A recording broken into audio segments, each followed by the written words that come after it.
That's it. The little blue bar is up to say we're live. Today is Thursday, the 7th of June, 2018. On the panel so far with us today, we have Astral, obviously a UK man living in Denmark. We have Patricia, who's the UK, and we have Flat Earth Unity Josh, who's from America. And special guests today are John Smith, Global Lie, and Roxanne Glen. So, hello, everybody. Hiya. Hiya. Hello. Hello, everybody. Hi. Welcome, hello. John. Hi there. How you doing? Thanks for having me. Absolute pleasure. So, asked you two on today because you've been very, very active lately, haven't you? Incredibly so. I'm trying to keep up with Roxanne, so I'll let Roxanne tell you what we've been up to. Okay. So, yeah, in the last, I would say, week to 10 days, been basically trying to go back to how I was initially before I started making YouTube content and just getting back out there and having human interactions with people as much as possible. Beyond family and friends and acquaintances and associates and work friends, I wanted to get out there and have conversations with strangers, people I'd never met before, preferably people from all across the international flat plane of existence, not just English and American people. I wanted to interact with tourists, people that spoke pidgin English. Language wasn't really a barrier. And I wanted to get out onto my home turf, my front doorstep, with someone that knew what they were doing with the camera. Not me with my mobile phone, trying to scramble and get my phone out and try and ask people to film them. And I felt that it was needed because I wanted to document it, not just for now, but also for my children, for my children's children. And I wanted to put my 2 cents worth in and put my truth on the map. And be it that I live in the capital city amongst a lot of other flat earthers and people that pertain to know the truth, I felt it was a good opportunity. After speaking with Harry, I reached out to Harry. Harry was traveling to another location in England, and I sorely twisted his arm. And my partner sorely twisted his arm. And my fiance invited Harry down to our house, and we said, let's meet, let's talk, let's be inclusive. Never met you before, never met me before, never met the family before. Bring your dog down. I've got a dog. Our dogs can be pals. And let's see if we can go and have some organic conversations with people on the road about flat earth and other truths. And that is exactly what we did. Harry came down. We spent a few hours, had dinner, went out the next day and got involved, didn't we, Harry? We went to various locations across the capital, which I'll go into and tell you about this. Yeah, you went to London, but you didn't go to see the Queen. Huh? I said you went to London. You know the story? They went to London to see the Queen, but you didn't go to see the Queen. I tried to get outside her window. Whether she was in or not remains to be seen. I'm not even sure I believe when, the flag's flying at half mast and full mast, and I suppose they just tell us what they tell us. We got within it. Come on, who cares? Exactly. I mean, really.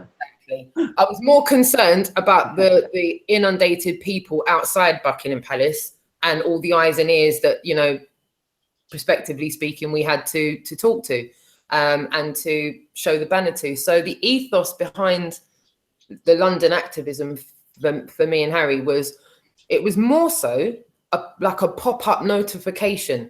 Like on our phones when you've got the bell ticked on people's YouTube and, it might be from the bottom of your screen or the top of your screen, you'll get that pop-up notification to say, look, Sun and Moon's gone live now. Bang, it's happening now, right now. So with that being said, I wanted to go to the most prominent locations in the capital city that has the highest volume of traffic, the most eyes, the most attention, and treat it like a pop-up message. Because the banner that Harry's got is so bold, so brass, and so to the point, I felt that it would resonate. Getting it over half a dozen locations within one day where tens of thousands of people are passing through. I said, it's quite possible, Harry, that we might have got over 100,000 eyes on this today. And that's what it's all about. It's all about flooding the masses with information, flooding the masses with notifications to say, look into it. I've researched it. Have you? I've looked into it. Have you? Just look into it. Don't take my word for it. Don't take all the stuff. I'm not trying to preach to the converted. Once upon a time, I was asleep. So in that sense, it was just a quick pro quo whistle stop tour of the centre of London, and getting the we got the banner into 8, 9 locations, 8 at least. I know 8. you were busy, weren't you? Hmm? You kept sending me little videos as you were moving. Yes. I tried to be inclusive as many people as possible behind the scenes, if you will, on various platforms, Google Hangouts, Facebook Messenger, and I tried to keep everyone in the loop about what was going on as it was happening, so that everyone else that was going on with their day kind of felt satisfied that somewhere in the capital city someone was making up noise. And the thing is, I am angry about it. I feel like I've been mugged off my whole life. I am angry. There are points where my passion gets a lot and I want to shout at the top of my lungs, are you lot awake? Like, hello? Sorry, Rox, can I interrupt you? You've actually given me a little idea there, you know, one of these aeroplanes with a banner on the back, you know, just splurge, pay for that, and it says on it, the earth is flat, research it. Awesome. You know? I mean, I don't know how much it'll cost, but worth looking into. You know, I've seen them, they fly around the beach, they just keep going, like, you know, and you're like, God damn it, man, I don't want to buy one of those shit flipping... whatever it was advertising, you know what I mean? It wouldn't cost much at all if that Earth had contributed towards it. Then it wouldn't be very expensive at all to do something like that. No, I don't think so either. I don't think so. You know, I mean, I can get a flight. I think it costs like £50, you know, on a little private plane around here, just around the airport around here, you know. It's not. It doesn't cost much. So I mean, I'm pretty sure if they're gonna go for a flight or something, hey, stick this on the back of it. That's you true. know, I'm sure if everyone was to have a whip round, I'd chip in. I'll chip in if there's. Yeah, you know, I don't mind paying for it. You know, it can't be that much. What I'm saying is, you know, £50, £100, it cannot be that much, can it? You know, it's worth doing, man. Just to get it up there, get it up there. Definitely. You know? Harry wasn't correct me if I'm wrong. Was Ruben talking about getting a billboard? He was. Yes. Yeah. Yeah. In London somewhere. Yeah. Yeah, like a massive billboard on a really busy road. Sounds good. Into the prices, it actually wasn't that horrendous. It wasn't just like just over £1,000 for like 3 months or something, Harry. It wasn't ridiculous. Yeah. And also hiring a bus out as well and traveling around the country. You know, if everybody contribute towards a bus, this is actually Jason's idea, Jason of the Disbury family. Oh, cool. And maybe decking the bus out with flat earth and inviting the flat earth to join us. You know. Sorry to interrupt you there, Harry. I've got, you know, a little bit of art in me, right? And anybody who's got a bit of art in them, for sure. And if you've got a willing who has a van, hey, let me put a little artistic piece on the side of your van, please. The earth is flat or whatever, you know. Yeah. And I'll pay you for it. I'll pay you every week if you want. Whatever. I mean, if it's going to be like that, then let it be like that. Otherwise, people can do it for free, you know. Yeah. Piece of art on the side of a van. That Pilgrim in the chat room says he'll contribute to the billboard. Flat Earth Pilgrim. Yeah, there you go. Flat Earth Pilgrim is a great friend of mine and a fantastic guy. Yeah. I'll be asking him to contribute a bit more than he's saying, actually. Yeah. So for the chat room, or anybody that hasn't seen your video, where did you actually go in London then? We started first at Piccadilly Circus. So we just marked out well-known landmarks where tourists venture. We were going to do more, actually, but it took quite a long time getting between the sites. And also we stayed a bit longer than we were intending to with people engaging with us. But as Roxanne said, we just wanted to pop it up and say, here we are in each location. And I think in each location we were at, there's lots of traffic going past, lots of buses stopping and people looking. So we were encouraged maybe to stay a wee bit longer than we planned to. But, you know, we wanted to go to Tower Bridge, Marble Arch, and quite a few other places. But we're happy with the places we did visit. So. Yeah, I'm just definitely. asking you, Harry, how long have you been doing this? Like, how long have you been an activist yourself? Like going out? Just over a year. I've had that banner for almost a year. Wow. Yeah. Wow. That's a But long time. And where have you been going then with this banner? well, I've met so many wonderful people in Flat Earth, other activists around the country. And originally, I started off by saying I'm going to London, and a couple of people say, "Oh, I'll come." And I was a member of the Focus group, which people went and camped and met up and came together. And I obviously want to encourage people to take to the streets because, me and Roxanne both agree, and as do many others that I met with, agree that it's group activism that is the way forward. People coming together and affecting social change. It's very difficult to affect social change as an individual. But I've heard people saying we have to empower the individual. Well, I think if you speak to anybody that's in our videos and ask them if that's empowered them, and I think they will all say yes, because you see people who are not that confident coming into it, and after a while, little by little, they gain confidence, they feel empowered, and they start engaging with the public. Now, to me, that's very empowering to see and to witness. And it's very hard to do that if you go out in the street on your own. It's quite daunting for so many people. But if you come along as part of a group and you just listen and you just support, hand out a leaflet, then slowly but surely you become more engaging with that group. So your confidence builds up. To me, that's empowering. And no individual really affects social change on a big scale. All the movements the historical movements, from the Labour movement to the suffragettes, that's all small groups that affected that social change. So I'm adamant that I think social change gets changed by pressure groups, by people coming together, forming a collective and uniting. That's what affects social change. And by all means, empower the individual. But I do think you become even more empowered in a group. So I met some wonderful individuals in the last year. I've travelled up and down the country. I go and stay with them. I'm invited into people's homes. The hospitality I've received is just absolutely amazing.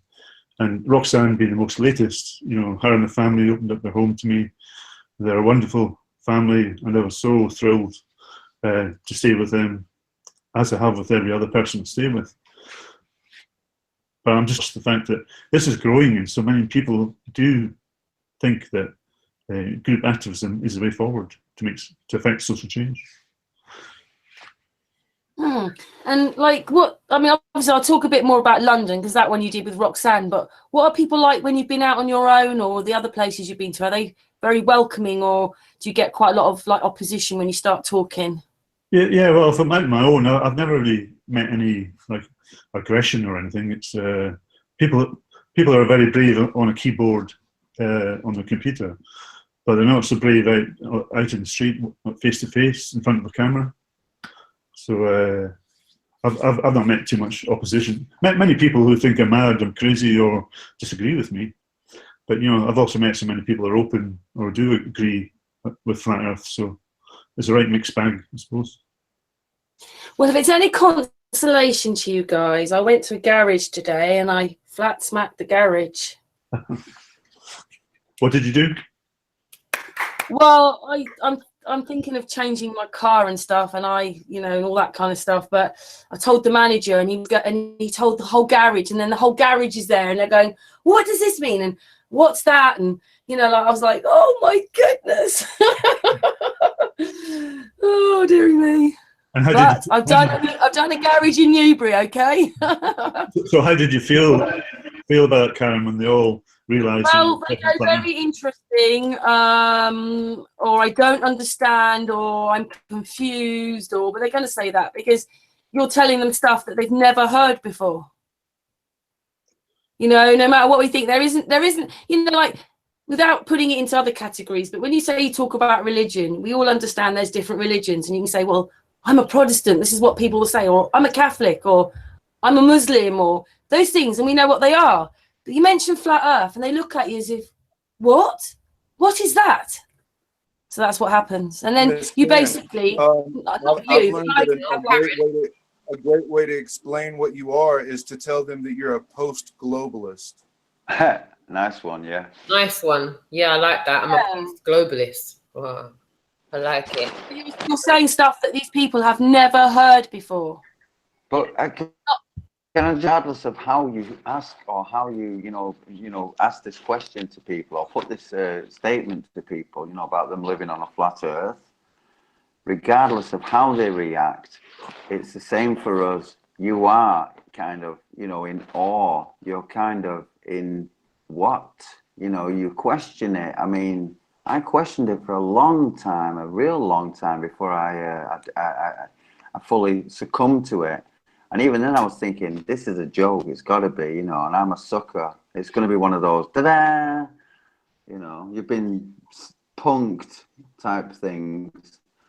But yeah, it's regardless of where you are, how it's put to you, the truth is apparent. We are living on a flat stationary plane. Yeah, you said it. Use common sense. Well, at the garage, one man wanted to argue about everything and he didn't want to know nothing, but the manager was quite interested. And he was the one telling everybody. I thought, I couldn't believe it. You go with that. I did mention it to the manager, but I didn't think, because we were talking about something else, because that's the way society is. And that's how it starts for me. Because, and if you knew this. And then by the end of it, he went, I've been telling everybody in the garage. I've been telling them, and they want you to come over here and sweet. I was like, oh my goodness gracious me. Interestingly, I thought personally maybe the garage would be the last place I would go because I didn't want them fiddling. No, I didn't go there for that. I didn't go there for that, Harry. I went there for myself. It's just I mentioned it, and then before I knew it, the manager was telling everybody there. Oh, brilliant! I just thought I don't want them fiddling about with my car if they think I'm crazy and mad. Yeah, but well probably done. do, because that's what they think we are. Yeah. But the thing is, I tried to say to them, do you think you're going Mach 80? Because do you feel the spin? Do you feel it? No, you don't. And they were going, no, you don't. And this one girl said, well, we're going so fast that we don't feel it. How would that happen? You'd feel it. A great program response, eh? Yeah, but they don't know what to say, do they? Because they weren't expecting those kind of things. Probably going to talk about EastEnders or Coronation Street or something, not about flat Earth. That's exactly it, Karen. That's exactly it. That's what I was saying at 10 Downing Street when people were walking past, and when you go out and hold a banner. This is the first time I've ever been out with a banner. Never been out with a banner. I've only ever been out with my hand, trying to shake people's hands and have conversations with them. So being out with a banner, it's socially provoking. So you start to provoke the cognitive dissonance in people. And in people, you see it coming out in so many different ways. So many different ways, Karen. It's insane.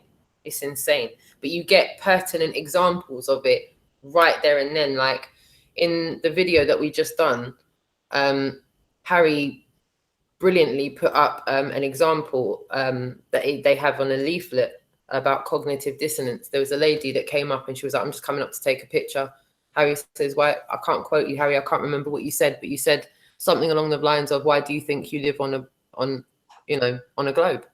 And she went, it's obvious, there's pictures. And Harry said, but how do you know they're real? And she went, obviously they're real. Anyway, we don't live on a flat earth, but thanks for the picture anyway. And she bopped. And it's like, that's exactly what one of the girls at the garage said. Well, there's pictures from the space. And I'm thinking, oh, well, we haven't been to space. They're fake. It's like you want to go, hello, hello.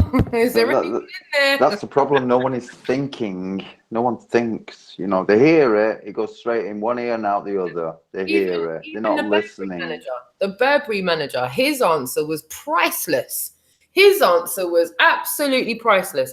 Quote unquote. The first answer he comes out with, haven't you seen space debris? With your eye.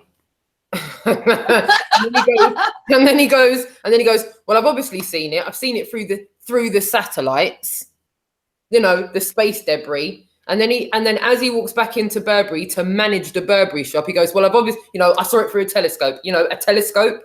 Like, You're lying for something you don't know. You're lying on behalf of a belief system. You're defending a belief system. Don't you realize how ridiculous you look? Like, and I truly hope these people find this video and see themselves in action, especially the two gorgeous, lovely American girls. The girl with the NASA top on, it was like I was magnetized to her. It was like my peripheral vision picked up the NASA top, and it was like I was just drawn to her. I could not walk. I had to go to her. It was like I had to engage with her. It's like she was walking around with a cognitive dissonance top on, you know?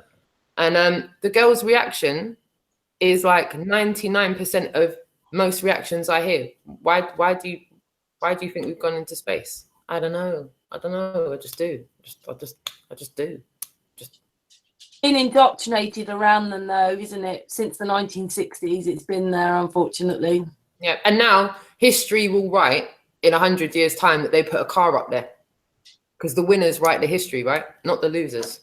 It's the winners that write the history. So in 150 years' time, when our great-great-grandchildren are here, they're going to know about some Tesla that went up into some apparent thing called space, which is, as we know, a load of BS, just like the moon landing was, you know? And I'm sure in that generation, there was hundreds of people that knew it was BS, but they got subdued, they got doused, they got the rug put over them, and then the winners wrote history. So it's up to the next generation to pick up the baton and shout that little bit louder and not drop the baton. So that they don't. Have you seen Rory's car? Have you seen Rory's car in space? Rory Sheet Show. Have you seen Rory's car? He came on our party with it, but he's come on it before. He's managed to get the Tesla car, and it looks like he's sitting in it. And it took him about an hour to get that thing up. So if he can do that with no money, imagine what they're doing with all those millions of pounds. Well, we all know now. We now know the British Space Agency gets over £1 million from us over a day. A day. Taxpayers' money. UK taxpayers are paying over £1 million a day for the British Space Agency. So it's not just the Americans that are getting fleeced. We're getting fleeced. The European Space Agency, I can't quote the number. It's more ridiculous than even what we're paying in euros. And then you look at the Chinese Space Agency, the Russian Space Agency, all across the international flat plane of existence, they're plowing money into a lie. A lie. A lie. Fraud. I know. Imagine what that could do for the people. Embezzling money. Do proper research for a start. Sorry, darling, go on. Do proper research for a start, or even look after the people. Or how about give people that need it 50 quid? You know, the homeless. How about the homeless off the street? You know, how about stop letting people live impoverished and you know, just stop it. I don't consent. I don't consent to over £1 million a day to the British Space Agency. Bullshit. I don't consent. We should really start a petition and just get signatures on it, and go to Parliament and say, look, X amount of millions of people don't consent to this bullshit anymore. It's bullshit. Stop the facade now. Stop the bollocks. Enough's enough. Draw the curtains on it. We've had enough. Yeah. Because it's... Have we not had enough of being mugged off? Have we not had enough now? Because I'm mad. I'm dropping off my daughter every day to go to do her GCSEs. And I know that it's no more than an educational version of that she's going and dealing with. It's just the educational version. Going past go, doing her test, doing the next one, doing her test, doing the next one. Full marks. There we go. Entrance to a job so you can be a mega slave. I feel we should all be as mad as hell, but we're never going to be as mad as hell as long as the television has a controlling effect upon us. Yes. And as long as people are telling us to calm down, and not be mad. I don't, you know, we don't have to be mad raving loonies on the road, but unless we get a bit antsy about this, I don't really know how far the envelope's going to get pushed as far as getting the truth somewhere where we can actually get to a tipping point. Absolutely, Roxanne. Yeah. It's simply time to wake up. I want to see it in my lifetime. I don't know about anyone else, but I want to see it in my lifetime. And if I don't, by G's, I'm making sure that my next generation of children carry it on. It's not Well getting said. Well said. Yes, and something very nice happened for you today, didn't it? Because John Smith here put a nice video out about you today, didn't he? Indeed, A Roxanne video. Indeed, he did. Harry? Yep. You there? Can you hear me? We can hear you. All right. I thought my mic was switched off there. Yeah. Yeah, the video with Roxanne, when I first came across Roxanne, I seen her hangout, and immediately I thought, wow, I think Flat Earth needs this girl, because I thought she was very articulate, very knowledgeable, strong-minded. And I've said from day one in Flat Earth that there's not enough women involved in it. It seems to be very male-dominated. And I think we need more strong-minded women. 3 women on the panel today. Absolutely, which is great. Yes. Ladies in the chat room. Bling Bling, the BS of the ISS is in the channel. I mean, the chat room. Karen, Marilyn's in there. Red, Lady Onyx. Excellent. Karen, can you just apologise? Oh, look what's on the back of my phone. Can you apologise? The reason I'm able to talk to you tonight, my internet on my house is not working properly. The router's on, lights are green. I'm still having issues. The reason I'm able to talk to you this evening is because I'm using the hotspot on this device. But because I'm using the hotspot on this device, my internet's not strong enough to open another page, so I cannot see the chat room. I'm just blind. I'm blind. No, So Karen. please, can you, on behalf of me, anyone who has said hello to me, Karen, can you just say hi back? And big hugs to everyone in the chat room. But I'm not going to be able to see the chat room for the entire length of this hangout. You've just done that, Roxanne. You've just told the chat room. Cool. Yeah. Thank But you. yeah, people say Please hello to them. carry on. Shout out to And hello from me as well, from everyone in this chat room. Excellent. I can't see it either, so hello to everyone. Yeah. There's a hug from Roxanne, everybody. So having seen Roxanne, I think my impressions of her the first time are the same as they are now. So I just wanted to help promote Roxanne, because I think, as I said, there should be more women in it. And I know quite a few already, like, Victoria Rose and Zanny, who are great, and they're really committed to the cause. I think we need more. So yeah, I wanted to promote. I wanted to promote Roxanne. So that's where the idea of making a video, because I usually do a 20-question video where I'm asking people, flat earthers who've woken up to it, asking about their journey. So I just give them 20 questions, hopefully to encourage and motivate other people out there who don't know anyone else, or not meet anybody in real life, but then they can relate to somebody else's story. So I did a bit of that with Roxanne, but because she's doing so much, I thought we'll just match it with her activism and a few questions. And yeah, I was very proud of making that video, and I had a wonderful time making it. And I think I wanted to show Roxanne in such a positive light, and so that people could see more facets to her character. And I think she's an amazing woman, and as I said, I'm so proud of that video. Aww. That must bring a tear to your eye, Roxanne. Yeah, it does give me a lump in my throat, Karen. Like I said it in the video, like post waking up, it's been a madness. It's been a madness. If in hindsight, the first few years were probably the calmest, the coolest, and collective, because I didn't integrate with anybody online about Flat Earth. I only integrated with people in real life about it. I watched content on line. I didn't watch any hangouts until the beginning of this year, so I was really late to the hangouts. Wasn't late to Flat Earth, but late to the hangouts. Very late, like extremely late. And came into the hangouts somewhat naive about the length that these hangouts have been going on for. And I've gone from watching content to making content, and my character's been pulled into disrepute.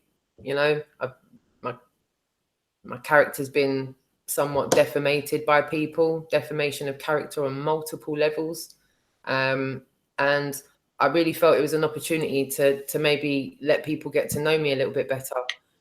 Seeing as so many people were opinionated about me being not real. I'll just say not real so that I'm not starting to quote what people have said about me. I'd rather not get into that. But, a lot of people have had some pretty harsh opinions of me. And I thought it was an opportunity to show people a bit more about me. So I'm hoping that after they watch it, they kind of have seen a bit more of me and know a little bit more than just what's on my hangouts. because sometimes my hangouts are a personal monologue. I don't really want to use the word monologue because I feel like the English language really does restrict us to be able to convey what we're trying to say properly. And, you know, I'm a product of my environment. Can I just say this before it dips out of the chat room? Blood is thicker than water says hi to us, but he says, please shout out Harry. A big thank you for me for doing what he's done for me, my son and my daughter. Bumped into him whilst in Kingston. Thanks very much, John. It was a pleasure. It was a pleasure. Your kids were a real credit to you. They're wonderful to be engaging with. So I hope to catch up with you sometime in the future. There you go. Sorry, Roxanne, carry on. I interrupted you, but it's just that it goes out of the chat room quite quickly. And carry on, Roxanne. No worries. Yeah, no worries. Yeah, so that's really what it was. It was just to kind of let people see a little bit more of me so that they can see that it's not just what's on the Hangouts. That's me. Obviously, there's more of me than that. So yeah, that's really a summary of what it was. And also, I think for it to become more socially accepted to talk about, people have to have more examples of people that are putting themselves out there. I think, as crude as that sounds, I think, you know, people have to kind of stand up and go on to, you know, the target, so to speak, and say, I'm here. I'm here. Take shots at me all you want. Ridicule, that's something I expect to know the earth is flat. Something I've been getting for the last 3 years. I've had ridicule from my family. I've had ridicule from my work. So the least of my problems is ridicule online. It's only for the fact that I care about how I'm perceived, because I know who I am behind closed doors in my house, around my family, around my friends, that I felt like, you know, it's very difficult to convey completely who you are when you're just doing Hangouts. So there you have it. Yeah, and I've heard some people say on the video, I've actually got 2 videos. One is blocked in this country, so I've had to upload 2 of the same video. And there's been comments of how inspirational Roxanne came across and how much she's inspiring other people. So if any of us are doing that, then I think that's wonderful. We're inspiring other people to get involved or to do something or to come together. I think you're doing that with your show, Karen, and I think people do it in so many different ways. And we're doing our bit, aren't we? Yeah, absolutely. Whether it's writing a letter or talking to your neighbour, activism can take many forms, and as long as people are being active, this thing will grow and grow. But I really must emphasise that people have to come together. People have to affect change. And interestingly, I was just reading earlier tonight about how during the Industrial Revolution, the working classes were kept. They wanted to keep them where they were. They didn't want them getting together because there were large numbers and affecting change or confronting the government. And the Duke of Wellington, during the Napoleonic Wars, actually stated that he didn't want railroads to be built because it would mean people coming together and amalgamating. So he was against railroads because they wanted to keep people separate and keep them divided, keep them individuals. Even from the Thatcher government, you know, her mantra was, there's no such thing as society. We're individuals. They wanted to keep us separate, to keep us as individuals, and not to come together. And so I know I'm repeating myself, but I really think that I personally think that's the way forward. People coming together. And I know Roxanne feels the same. That's exactly our motto, by the way. That's exactly our motto. Yeah, well, brilliant. We've got to come together as a people. We've got to do it. I'm all behind that, and I think we should come together with the fact that we all agree that we've been lied to. Now, after that, people go in different directions with beliefs, models, or ideas, but that should be respected. It shouldn't be fought over, I don't think. I think we should respect each other's differences once we come together and agree that we're being lied to where we live, and we should campaign on that level and not fight each other over going in different directions after that. And I know Roxanne feels the same, and I know many people that I go out in the street with feel that way as well. There's a respect there for difference. I think difference should be respected, and at the moment I don't see it being respected. I see name calling, infighting, division, and I'm totally against that. I'm totally against infighting or attacking any other flat Earth channels. I do believe that we can all come together with the mere fact that we'd like to, and try to expose that criminal eye. Well, if we don't start coming together, then everybody's going to carry on laughing at us, aren't they? Yeah, and yeah, divided and conquer. That's the aim, isn't it? Mm. That's how they control us, keeping us divided. I completely yeah. It's not easy to control the masses when they're all together and they're all united and they're all demanding change and transparency and accountability for criminal acts. It's not easy to control that, but it's very easy to control a nation who've got divided and infighting each other. And unfortunately, a lot of flat Earth, that's the actual realism, that there's a lot of infighting and difference. But yeah, well, that's not going to get us anywhere. We see the bigger picture, and we need to move on, don't we? And at the moment, we're left with people doing this. Absolutely, and there should be far more positivity. More positivity going forward, and like I was saying earlier, I've met truly amazing people over the last year, and I would never have met these people if it hadn't been for Flat Earth.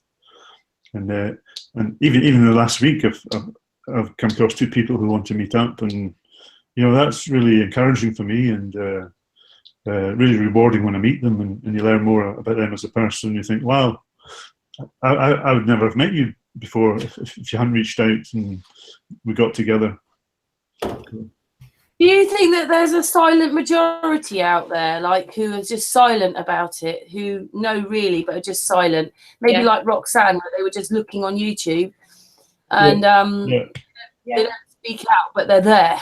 Yeah, I think there's a lot of people who, for one reason or another, they can't. Like, let's just say, if you're in the police force, if you're in the army, or you work for the local government, you're not going to be able to come out and speak about this. So you have to remain silent. And I wasn't able to. No, I wasn't.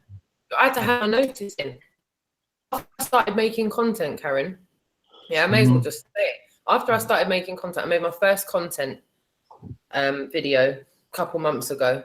And I can't remember what day of the week it was, but I do remember what day of the week it was when I got bamboozled for it at work.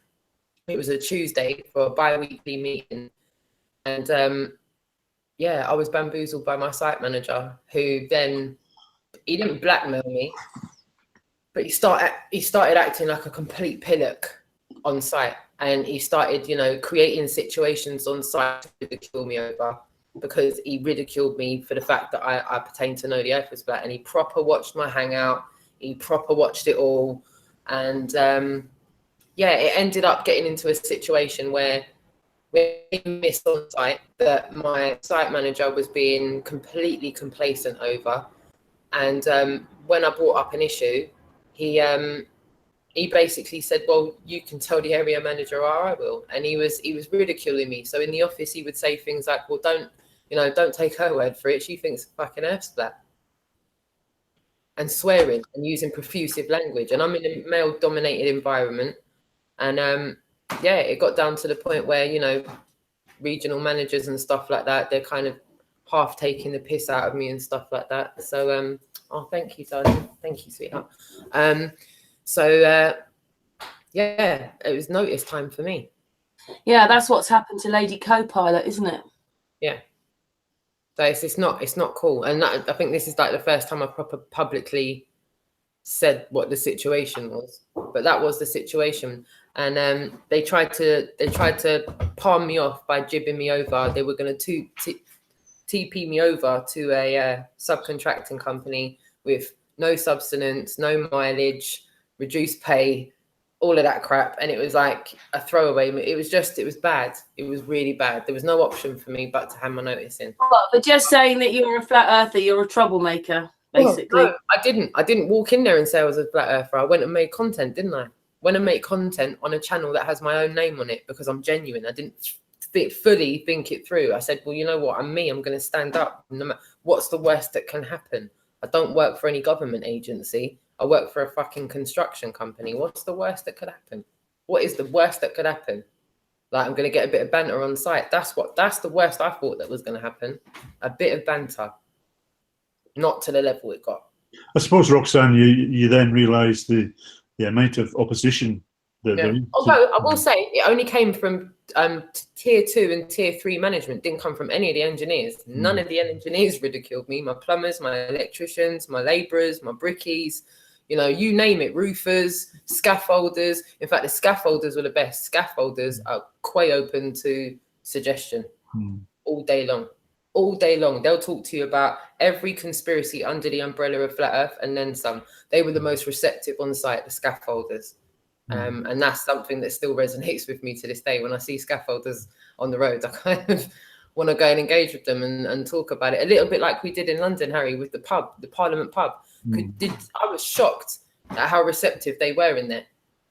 I ended up walking away from the pub going, wow, so we're not on our own, because it resonated with almost all of the people that were stood outside that pub. They didn't ridicule us. We were at the pub beside Parliament.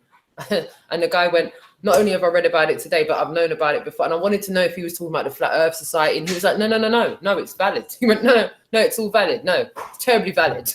Like, the fuck? No, walk on, take it on. And then we did. We ran across the road, and then that woman that was she had the headscarf on. Was she Iranian, Israeli? She was from somewhere around the Middle East somewhere. Yeah, I'm not sure where. If we can call it the Middle East, wherever that is, that's where she was from. And you want to, you know what? You would have had to have been there. She was so passionate. We're standing there with the banners up, and she's the one giving her fist to Parliament. And what was insane was that all the people on the buses that are supposed to be going past Parliament, looking at Parliament, going, oh, lovely. They weren't. They were going, oh, and they were all facing that way. All the people that were walking past the gate of Parliament weren't looking in the gate of Parliament. They were looking on the side of the road that Harry, Ian, Ruben, and Andy were on. Did she not start funding you, Roxanne? Sorry? Did she not start funding you? Oh yeah, I've got a lucky pound coin. I feel like I'm going to put it and add it to a piece of jewellery. She an echo now. You might have to put your headphones on, Roxanne. Yep, no worries. I'm going to put my helicopter pilot ones on now. My son's gaming ones. What a fashion accessory these are. Can everybody hear me? Can you hear me? 1 2 1 2. We can hear Hello. you. Now the echo's gone. Lovely. Yeah, she gave me £1, and it was like, I said, no, we're not out here for money. And she went, no. She was like, take this as like a sentiment. Like, I'm with you on this 100%. She was like, so's my other half. He just doesn't speak as good English as me. And I was like, that is so sweet. So it's now my lucky pound. It's my lucky pound. And I feel like I'm going to put it into a piece of jewellery or something. I'm going to do something with it, because it was the sentiment in which she gave it to me with that resonated with me the most. I gave it back to her like 3 times, and she just wasn't having it. She was like, no, take it. I was like, okay. It was passionate. Oh. It really was. It was quite moving. And she spent time to engage with us all. Her partner was trying to engage with Ruben and Andy, and they just really wanted to. There was just, do you know what? We came across far less opposition than You thought? Yeah. Harry, what just came into my head? Was it that they were arguing with you, or was it that you actually felt these people were actually interested in asking questions and wanting to know? Even people that didn't agree with it felt compelled to have a conversation about it. It's crazy. It's crazy in the sense where I thought, with a banner, we're gonna meet a major amount of opposition, but we didn't. So what does that mean? In the bigger scheme of things, that meant to me that it's getting somewhere. If you can go into the capital city of this country and spend 8 hours in the capital city, in which we did, and come across not even a real handful of people that really, you know, go for it and tell you you're full of crap. It was inspiring to me. like more like just for the chat room if they haven't seen your video, but were they more younger people, older people, all ages? What would you say, Harry?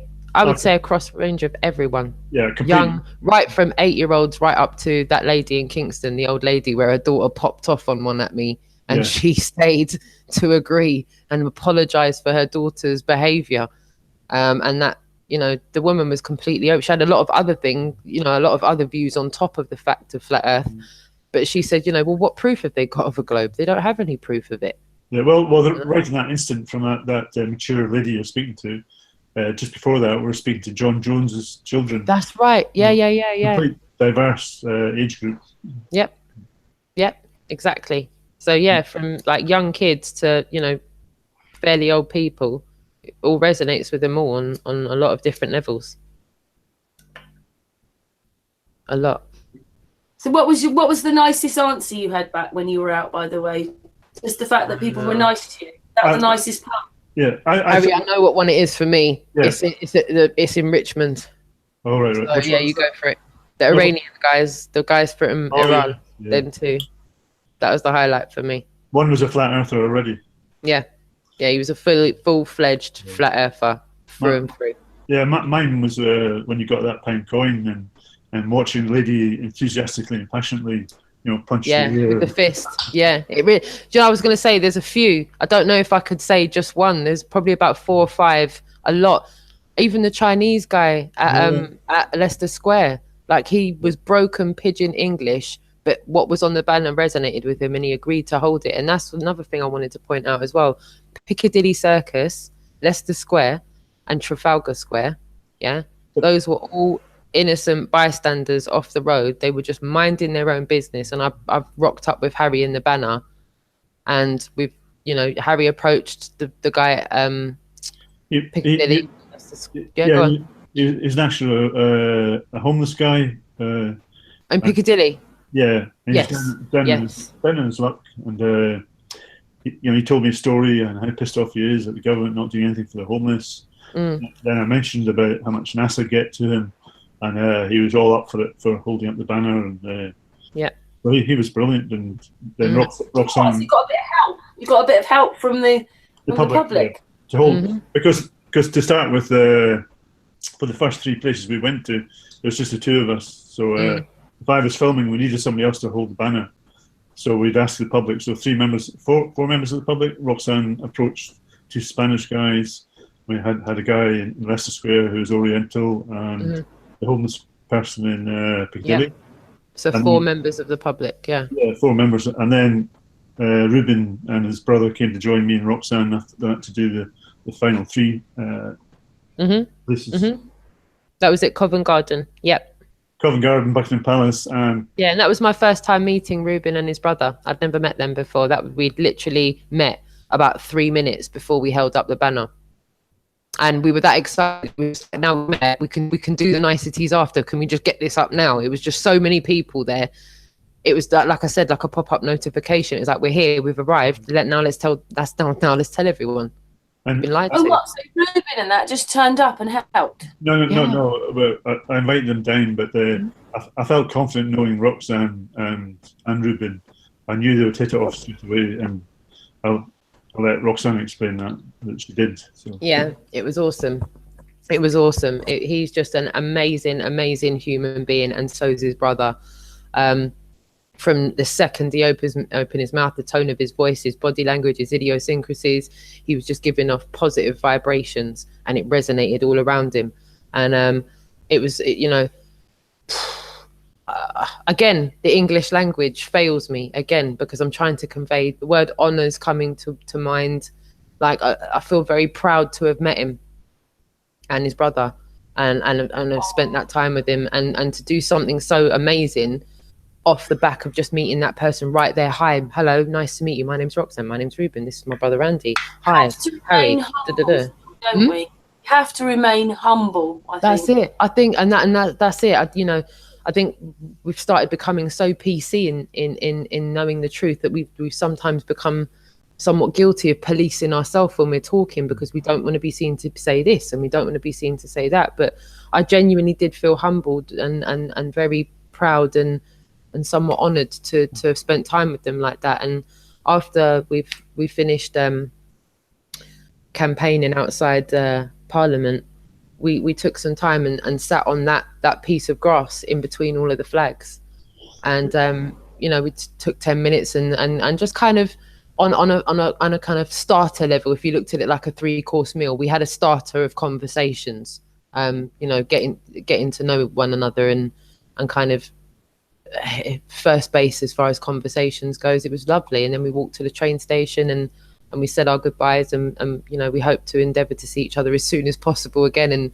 And next time I'd like to bring my partner, and I was unable to meet his partner that day, and I'm very, very eager to meet his other half as well, because she's awake, my partner's awake, and I just feel, even my partner, he's not one to make content on YouTube. He talks to people at work and stuff, but he's not a YouTuber, as a lot of people I know aren't YouTubers. But they're out there talking about it. Sorry, go on. Can I ask you, Roxanne, that I know the amount of times being out in the street on your own before I met you, how active you were. But can you explain how you felt meeting other people? Like, there's 4 of us, and it was euphoric. It was euphoric, Harry. This is the first time you've done anything with a group of people before. So there's a lot of negativity about groups of people meeting up. So would you like to explain what you got out of that? Yeah, I mean, I don't profess to think everybody's going to be everyone's cup of tea. Just because we all know the Earth's flat, it doesn't mean we're all going to like each other and get on. Like I surely know a lot of people probably I rub them up the wrong way. A lot of people are like Marmite, right? You're either going to like them or you're not going to like them, and I'm okay with that. That's fine. But do you think part of that is that this global life doesn't have much respect for anybody, and that's why we get on so well with people, is because we keep that respect. We have respect for each other in our group, and we have respect for who's our friend, like Josh. We have respect for each other, and that's the bit missing.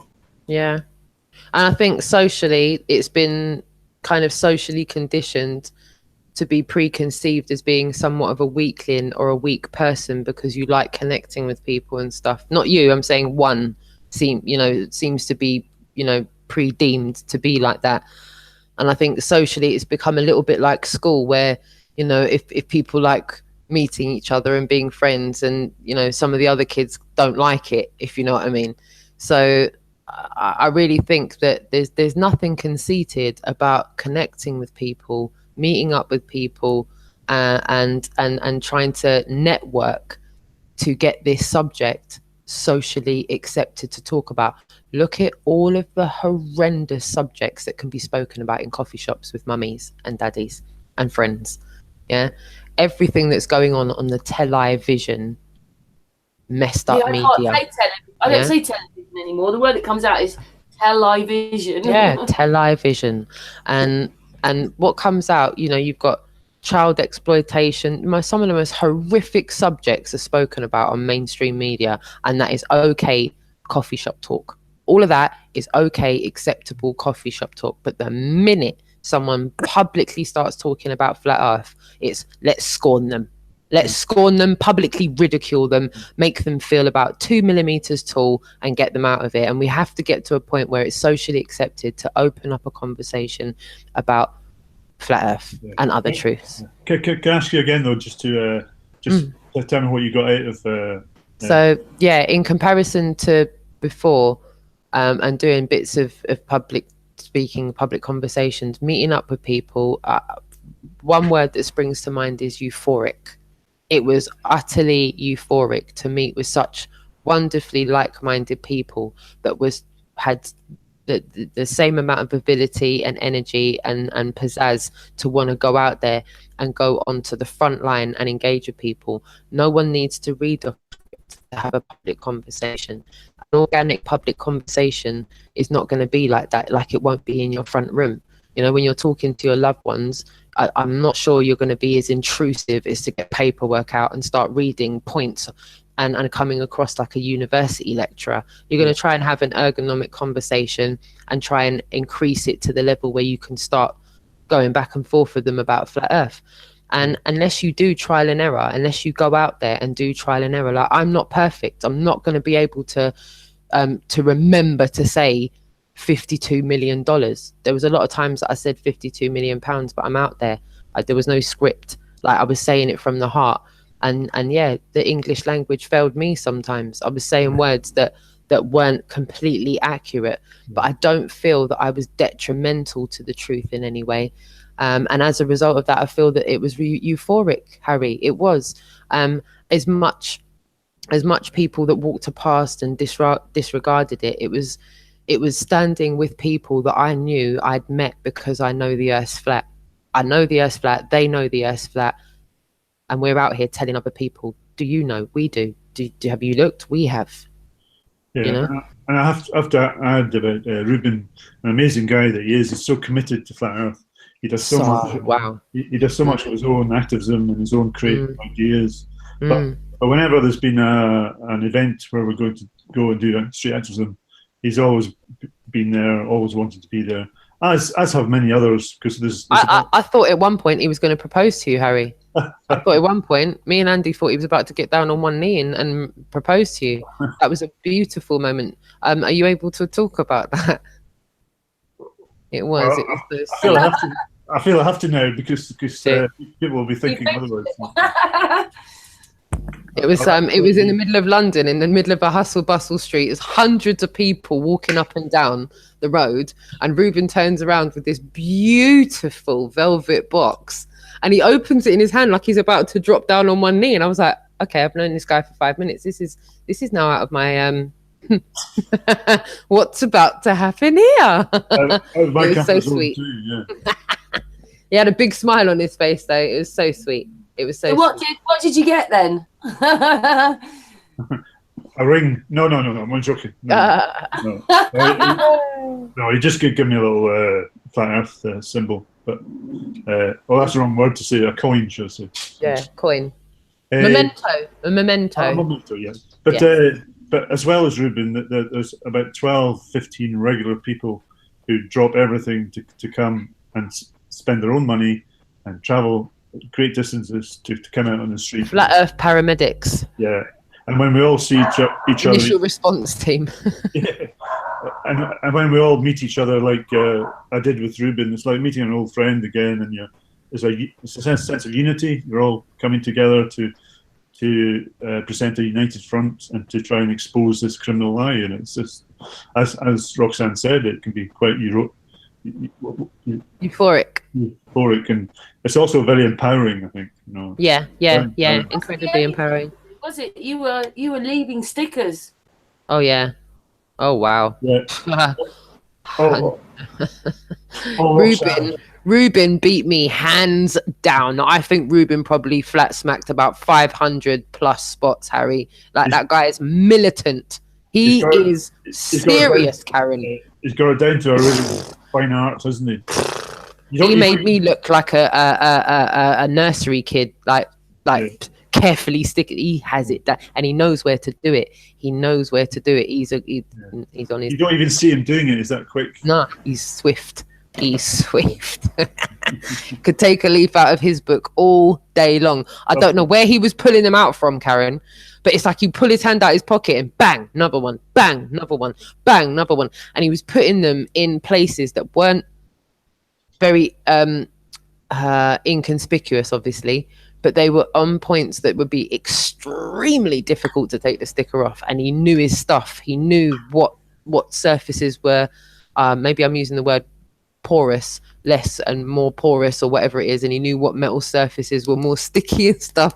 I'm telling you, it was like going with someone that was like a Bear Grylls flat earther. That's what it felt like. I was with the Bear Grylls of flat earthers, and I felt like I learned a thing or two. I definitely feel like my conscious, my state of conscious was expanded post doing that. And I even feel like my struggle with my language to now fill up the gap from where my conscious has been expanded. I don't have the language to quantify it. It's mad. Yeah. And not everybody can do what you do. They can't go out there and do the activism. They can't do it. So it's hats off to both of you for doing it. And Ruben, and who was the other one? Andy. Yeah, and his brother Andy. Yeah, super cool people. And do you know what? I just want to quickly say, Harry, it was what you did with the amazing people up in Liverpool. with the whole gang up in Liverpool. See where you got them to hold the banner? Well, that was it. You had my jaw was on the floor with that.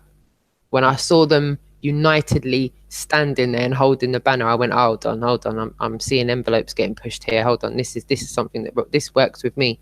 There's a whole capital city on my doorstep here. Let's do this.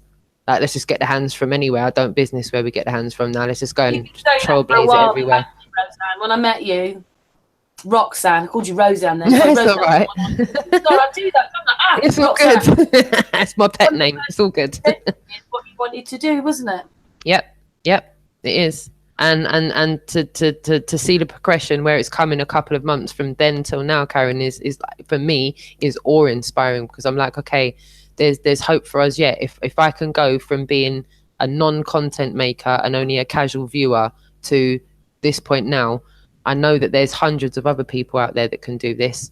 And if we can inspire people to do that and to get from A to B, because it's not going to be for everyone. It's definitely not going to be for everyone. And I'm even still new into it. I feel like I'm still taking baby steps, or I'm in the baby walker, if you know what I mean, still bumping about and finding my way. But I feel passionate about it. If you look, I'd say to everybody else, if you look what Roxanne's got out of it by coming and joining, meeting people, you know, I'm sure. I think you just explained how much you've got out of meeting Ruben. But if it didn't come together as a group, you wouldn't have met people like Ruben and his brother. No.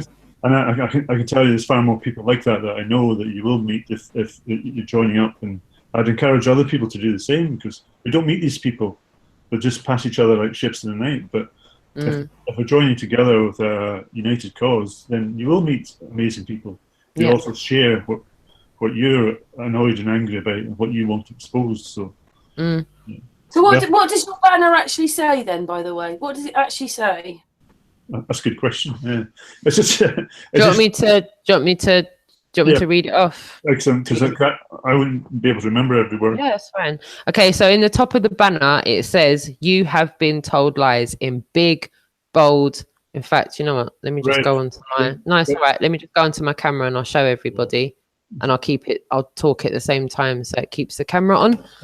So let me just do this real quick and get the thing lined up. Hold on. Okay, so it says, hold on, I'm hoping I'm lining this up right. Yeah, it's good. Can everyone see that? Right, you've been told lies. Earth is not a magical spinning ball with a bendy water. Sorry, I can't read it. Gravity has never been proven. To not conform to the outside of a ball. NASA presents you with photoshopped images. They admit they are not photographs. There is no real evidence of rockets or satellites in space. So that's it there. Hold on, I'm just going to hold it up to the screen for you so you can see it. Bright. I did see it. No worries. Yeah. I'm just going to try and hold it still for a second so you can see it. So that's exactly how the banner looks. That's a picture that I took of it in situ, and we had it up outside Matt Damon's house. I was hoping that Mr. Bourne Supremacy was going to come out of his house and have a little chat with us about flat Earth, but it wasn't to be. It's not creased. It's not creased, by the way. It's just Roxanne's phone's broken. Yeah, it's just my phone's cracked. I thought they were branches or something. No. It's just my poor broken little iPhone. Roxanne will get a new phone one day, but this one has to completely give up on me first. So yeah. So that's the banner. That's the banner, and it's to the point. No messing about. It tells the people the information, and it sparks a conversation, and that's what I found most helpful. It did it better than me. Like, people ignore that. That's really worrying as well. You can just stand there with your hand out for ages, and no one takes it and shakes your hand and stops for 30 seconds. And it's a shame, because when I take my dog Kenny out for a walk, every time he sees another dog, he like submits on the floor straight away, like, oh wow, another dog, like, we're instant friends. It's okay, you're a dog, I'm a dog, we're going to be friends. Okay, like, we've got that in common, that's enough. Like, why is that not enough for human beings? On my life, why is that not enough for human beings? Why is it not enough that we're both human beings? So, like, can't we all just try to get along despite our differences, even if we have to agree to disagree? And no, not everyone's cup of tea. But was John Lennon so wrong? Like, can we not do it? Is it beyond us all? He's so right. They've made a society where we don't talk to each other. We don't want to communicate. Everybody stays down. Everyone looks down. Everyone's eyes fast filled. It's all bingo night all day long for everyone. People go to dinner and they're like that. People are in meetings and they're like that. People on the bus, they're like that. People drop an umbrella, no one battens an eyelid. Back in the day, they go, oh, yeah, love, I'll pick that up for you. Nah. Even people staring at home screens pretending they're busy because they don't want to engage. It happened when I was probably in my 20s, where they changed the law. So, do you remember that guy who somebody came to his house, tried to steal, and he shot them? I think he shot the person dead. And then the law changed. And what it was is my dad was up in London and he said this man was being very unnice to this woman, but he didn't go and help because the law had changed. He didn't want to get involved and find out he was in trouble rather than trying to help someone. So they changed the law. So that must have been 20. So that was in the 80s, 90s. And you'll find that society has changed rather a lot since then because it stops people wanting to help people in the first place. Yeah, it's crazy. It's crazy. It's crazy. And the law and health and safety in its own right, just HSE laws alone, like health and safety. And this is what I was talking about with that lady in the black dress up on Richmond Hill, with that lovely lady, Harry, where I had that banner at the beginning of today's video. I was up on the terrace, which is like a uber rich part of my borough where the absolute most wealthy people in the borough live. So we've got we were like 20 yards from Pete Townsend's house. 5 you're yards talking about Hmm? you're talking about the scum. Yeah, the scum.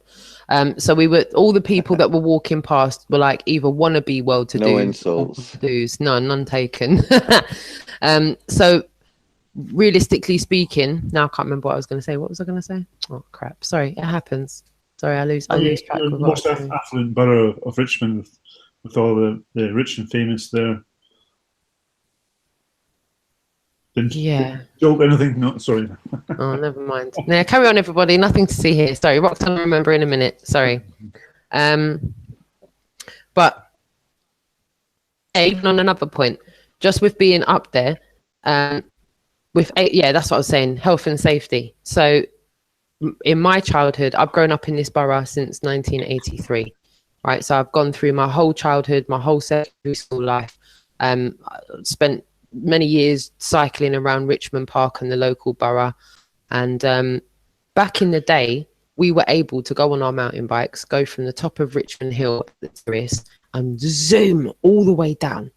And even in the video, that path I ran down in the park, which is one of my old school stomps, there's a big red sign in the video as I'm walking around this corner, and the big red sign's got a picture of a bike going, "Do not have fun and go down this hill. Don't fucking do it."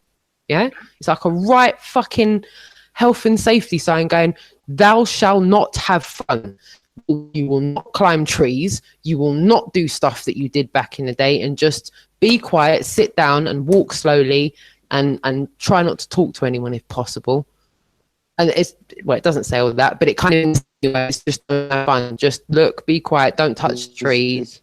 And like 25 years ago, we were allowed to make camps and stuff, and like build camps and climb up on trees. And that's why I wanted to just sit on the ones that broke. Those trees that are on the ground, by the way, those were the trees that came down in that storm in 1987. That storm desiccated the park. It desiccated it, and it left big trees right on. All the willow trees in there were gone. Or in fact, most of the willow trees in Richmond were gone after that storm. But yeah, some of the trees that I was sitting on, they've been there since like 1988, 1987. Willow trees are quite resilient. I would have thought that they would survive a storm. Yeah, even at the bottom of my parents' road that we lived on, we had a beautiful one, and it was right at the bottom of the road. So as soon as you turned into the road, it would kind of just flourished over the bottom of the road. And I remember being driven to primary school the morning after, and not being able to get out of our road because the willow tree, it just looked like some big giant person had just come overnight and pulled all the trees out of the ground. It was horrendous. I remember my mum crying at the wheel driving through Richmond Park, driving me to school, as we just looked at trees just strewn across the place. It was horrendous. It was horrendous.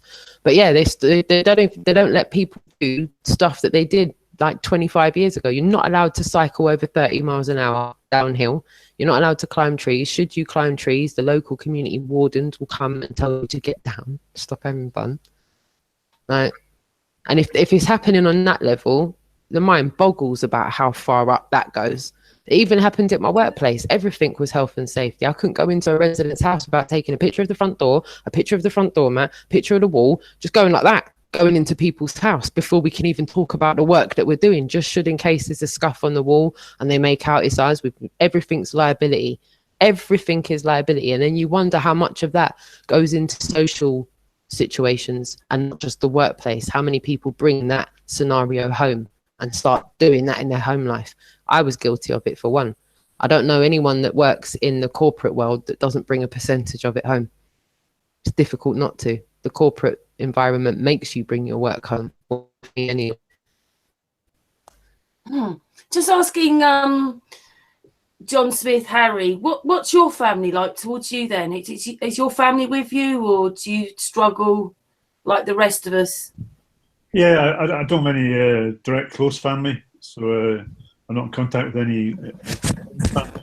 So, no, I don't have that difficulty. So, just friends, basically, who everybody knows what I'm into flat Earth. So everybody at my work knows that, and my close friends know that, and I get sort of accepted from my friends, but because they've known me a long time, but they don't necessarily agree that the Earth is flat, or maybe they just don't care, you know. But I certainly don't push it on them. So. And how are the people at work with you? That do they mind you talking about it? Because often I get, you can talk about anything except that, and you think, well, you can talk about anything, but I have to. It makes you want to talk more about it when people say that to you. Yeah, I do talk about it, but interestingly enough, the only time I do talk about it is when someone else brings it up, because they know, you know, word of mouth travels, right? And I'll be the craziest person on the planet. So people want to come up and talk to me about it, and so then I talk about it, and some will go off and complain that I'm always talking about flat Earth. But I'm very careful not to bring up the subject until somebody else does. So. But there's one or two people at my work who are open to it, but the majority of the people are not. So. Yeah, and the thing is, for us, we can't help it now, can we? It's the biggest thing in my life. It's what I do the most now. Me too, Karen. Right there with you on it, darling. Me too. Yeah. Yep. It's the same for Patricia. It's the same for Astral. Yeah. Well, that's good, and that's encouraging, because if more and more people have it as a main focus in their life, then it's going to grow and grow, and it's only going to encourage it. It's when people just dip the toe in and dip the toe out, it's not going to go anywhere. But if people are committed, passionate, enthusiastic about it, then it's going to propel it forward, I think. Can I just say something? It's all about John? social acceptance. Go for it. Can I just say something? Let me have a biscuit. Hang on. Swirling around, right? Oh, that's noisy. Can I have one, please? No, this acceptance thing, right? It's strange, because I spoke to another a guy that I know, he lives around here. One man, we call him. It was nice talking to him because Astral, he's been in the chat. All right. Well, I'll just say hello to one man and his detector. It was nice talking to him, because he was actually the first person I could talk to face to face about this, you know. I mean, I'd not met anybody. I mean, apart from, okay, I spoke to people about it. Of course I did. But no one that accepted it, you know. I was the odd one out, the black sheep, always. So it was very, very encouraging, you know, to meet someone else who's on the same wavelength. That was brilliant. But at the same time, it's also can become quite boring, you know, because we know all of the questions. You know, I mean, it's believe me what I'm saying now. It can be quite boring. Forgive me, one man. As interesting as he is and everything, you know. Do you understand what I'm trying to say? Because we are on the same wavelength, we have experienced the same sort of things, and all of this flat earth is like, it's not new to us. I mean, it's flipping as old as the hills, isn't it now? and all these questions that come back and forth, back and forth. I mean, people are still debating the shape of the Earth.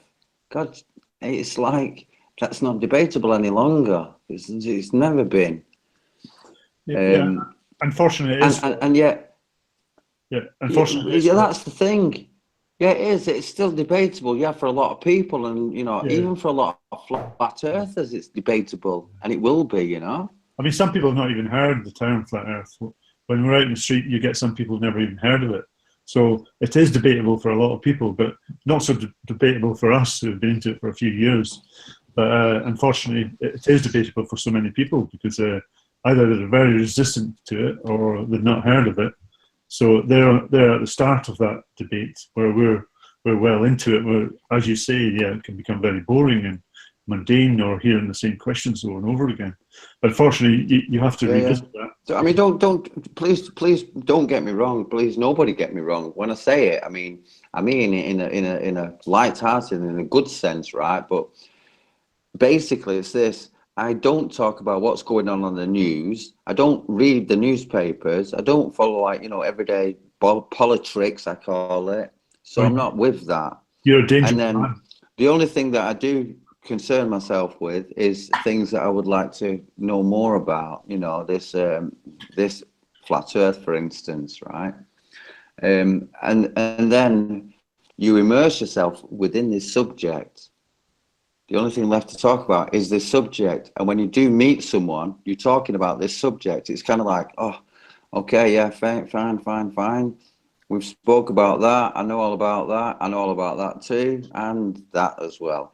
It's like, what do you talk about? Because you can't talk about the shit on the TV, can you? And the crap in the newspapers. So it's like, how are you? How's the weather? Do you think that part of it is that, like Roxanne was saying, that when she came in, she was watching loads of videos, and then there comes this bit where you feel like, well, a lot of us want to be activists, and then it changes. Then you just want the change.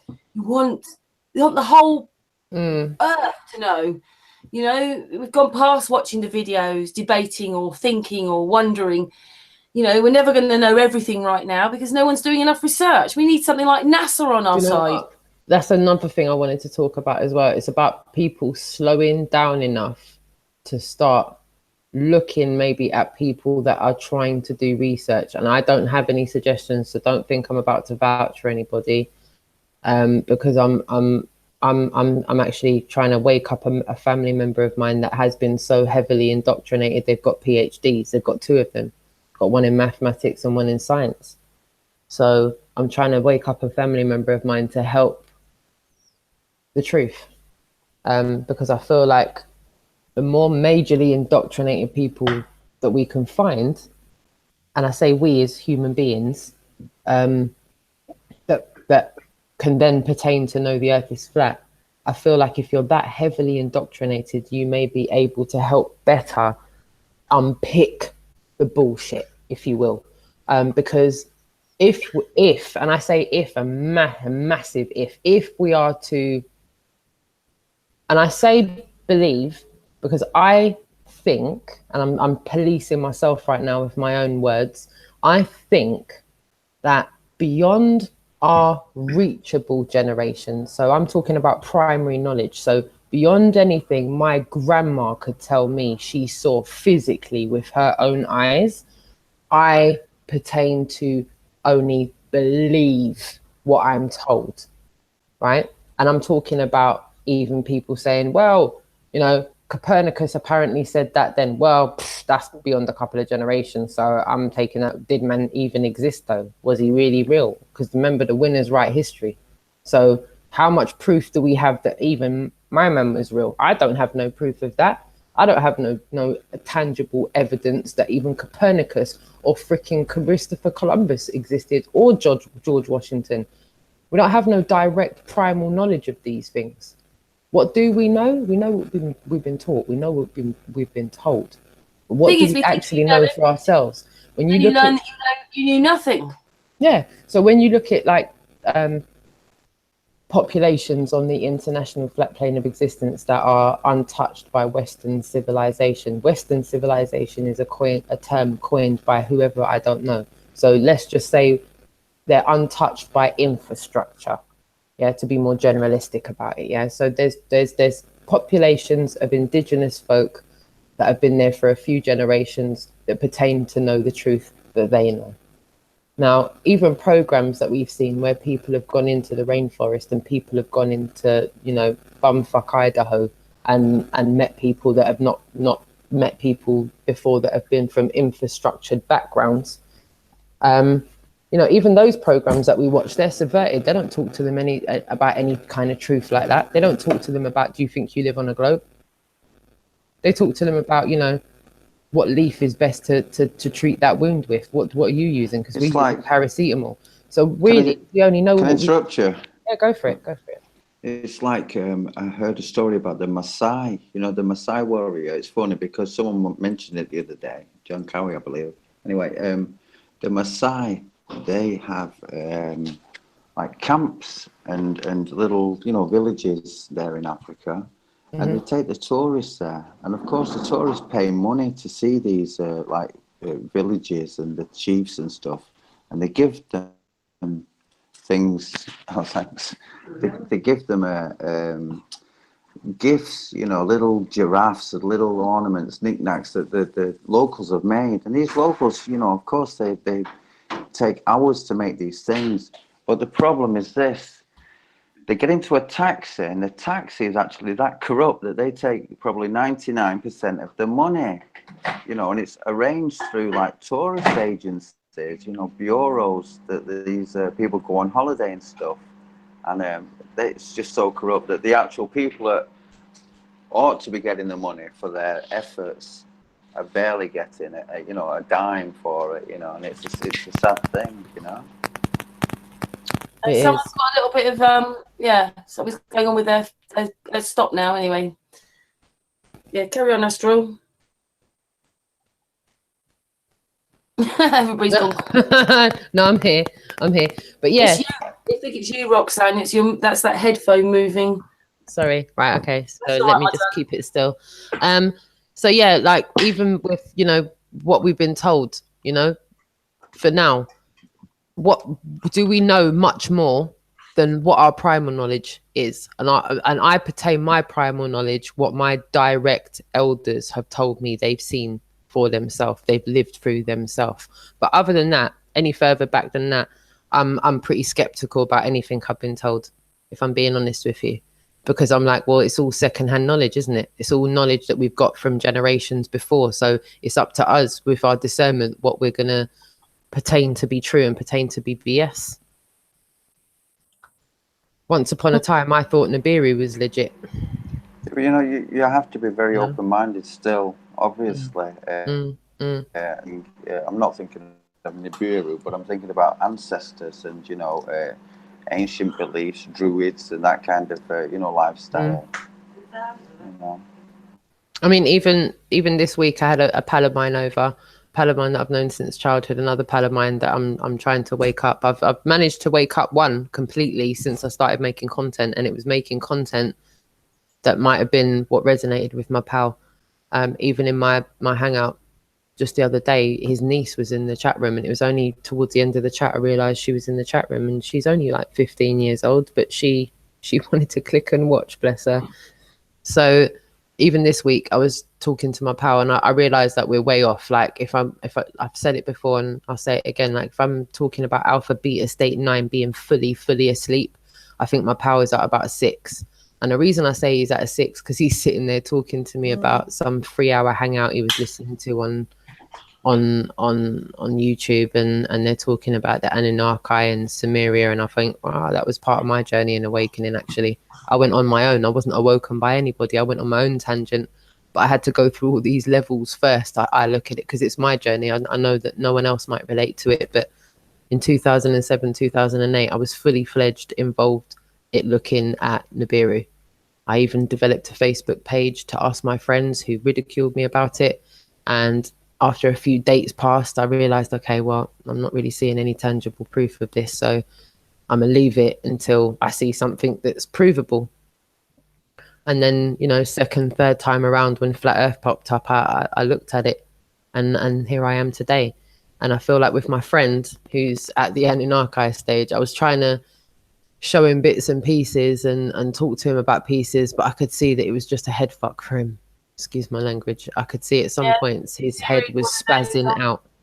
Nibiru is one of those sort of wrong ways, isn't it? But they don't care how wrong ways there are and how much confusion there is. The more confusion, the better. I do think though, and this is just a thought, right?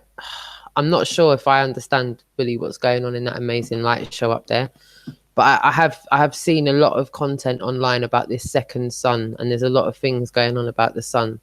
And I do feel like if Nibiru's crap, which I think it is, I feel like it's a good cover up for whatever is going on up there, and whatever powers it be quite like the fact that there's a conspiracy that's held them all out there on Nibiru. Do you understand where I'm coming from? I don't know if I'm vocalizing that correctly, but you know, there's a lot of people that pertain to see a second son, and they see other things up there that I haven't seen with my eyes. I'm very skeptical of it. I'm just voicing it because it's out there.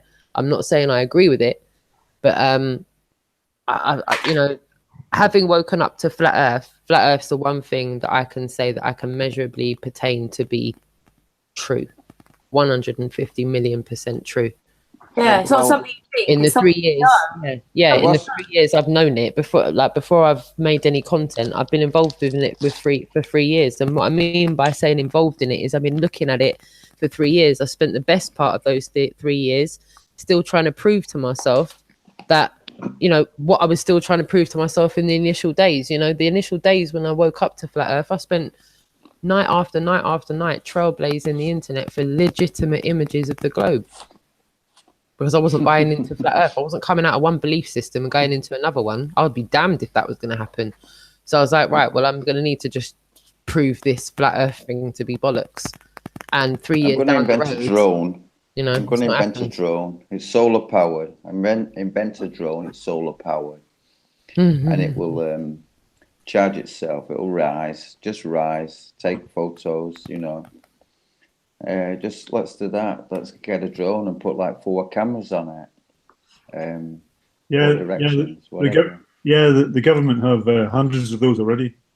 But we need one so we can see with our eyes and see. We can ascertain, hey, what's this? What we're looking at? Because anything that the government gets, they'll send it up, get pictures, and then bring them down and manipulate the buggery out of them so it looks nothing like what they've just videoed.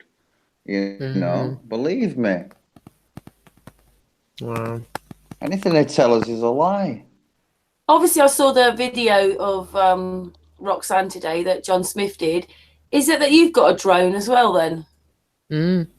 Yeah, I've always had a drone. Before I got into flat Earth, I used to make videos of places around Scotland, namely castles and so forth. So that was my passion. But then sometimes I'd find the drone wouldn't work because it's supposed to link up to satellites. So if I was in the middle of nowhere or in a valley, I wouldn't be getting a signal. But then I'd go to my mobile phone and I'd see there's no signal there either. So it was always, whenever there wasn't a signal on my satellite, or my drone, there wasn't a signal on my mobile. So then I thought, is that really from space? How high can it travel? Sorry. How high can it travel?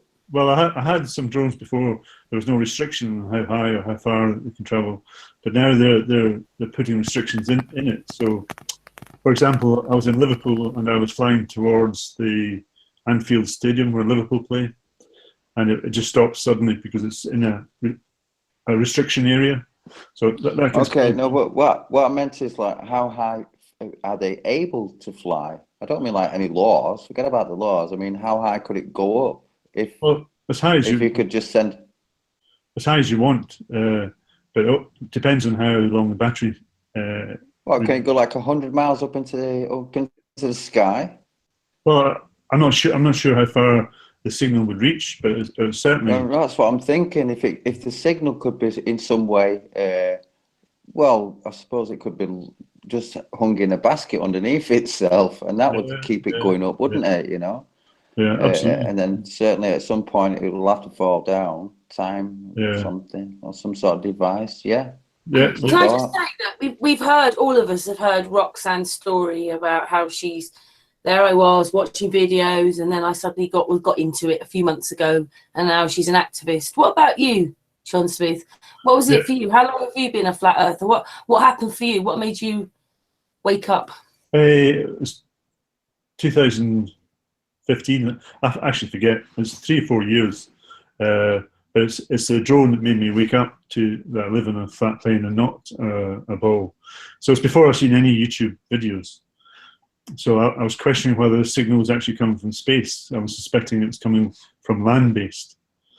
So having known and researched the moon landings, knew that they were fake, I started researching for some real footage of satellite in space.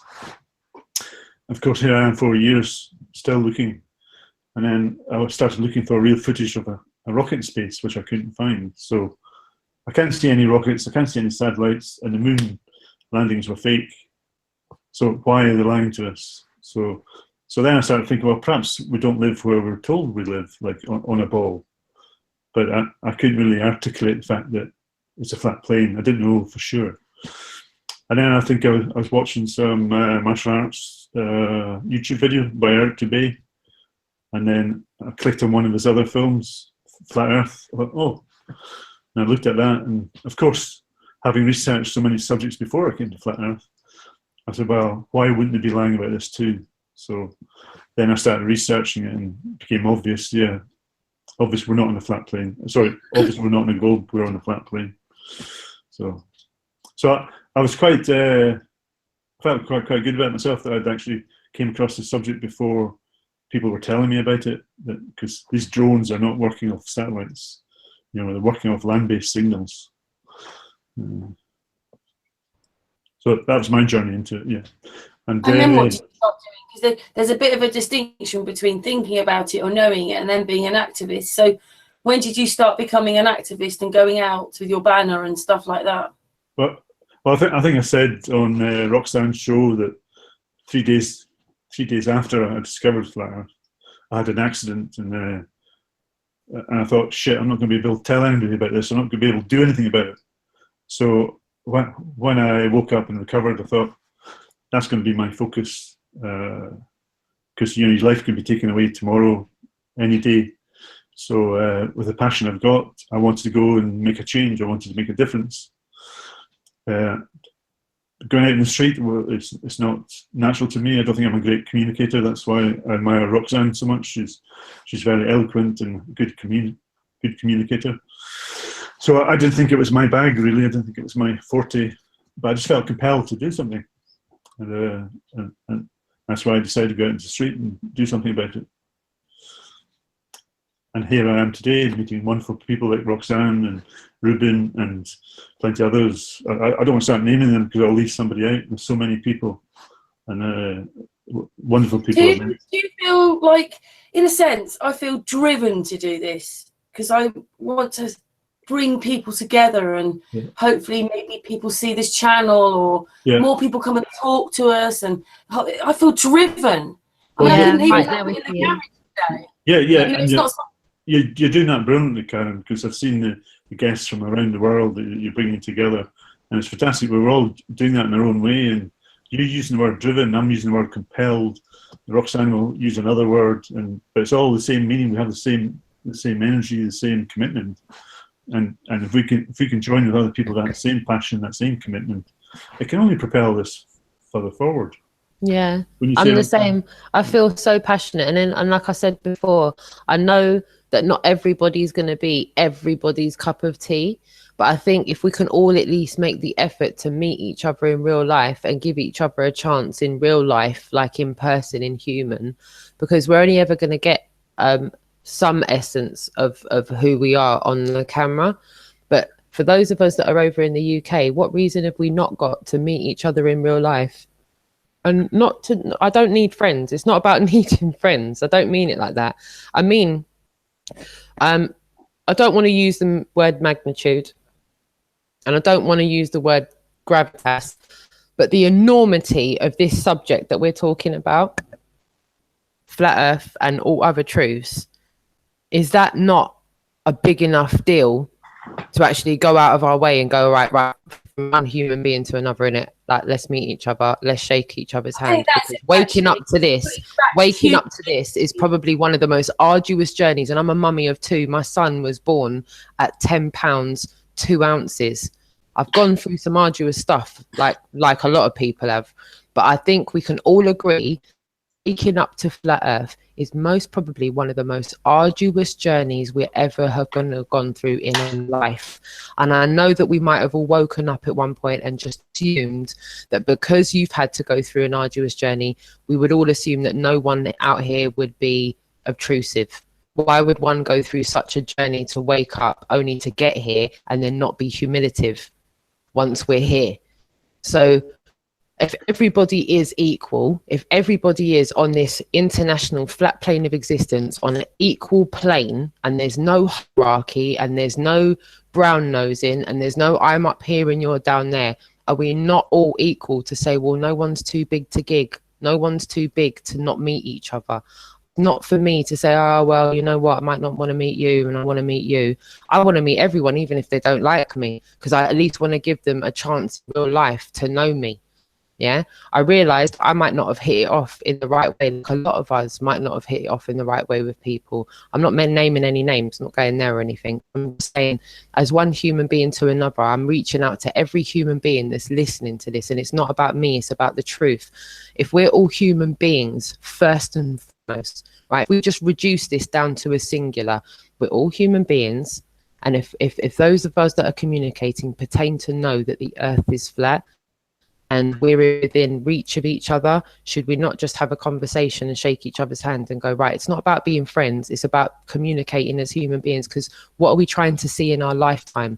Are we trying to see only this in our lifetime, or are we trying to see it getting to a point where it's socially accepted to talk about, and we're at a point where we can start changing the education system, we can start overthrowing the government and overthrowing the powers that be that have held us in this life for such a long time? They need to go to prison.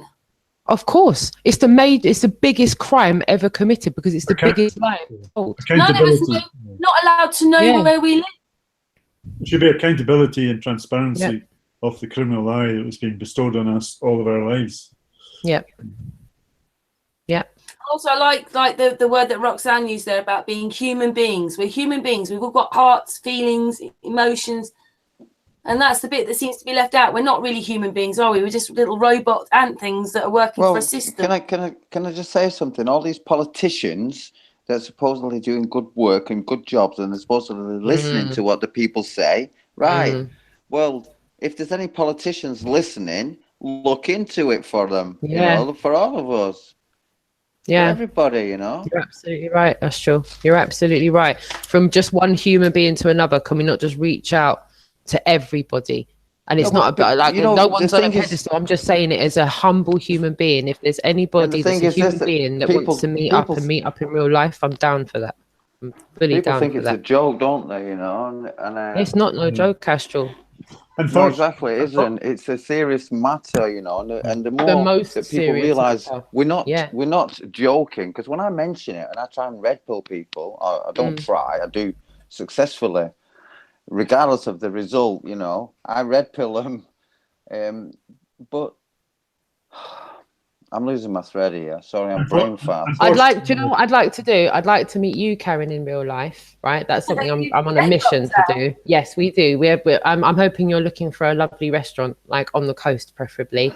I'd love to meet Victoria Rose. I'd love to meet Zanny. I'd love to meet any other lady in the UK that knows it's flat Earth, because I don't know enough human beings that are girls, that are ladies, that know it's flat Earth. I need it's a bucket list. I need to meet as many people as possible so I can have Roxanne, interactions. To say there was a lovely lady we met in Birmingham called I think it's Claire.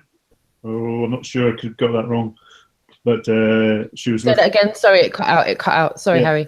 There was a lady in Birmingham that we met. I think her name was Claire, and apparently Paul, which everybody thought was wonderful when she came along. So I'm hoping to meet up with her again sometime in some events.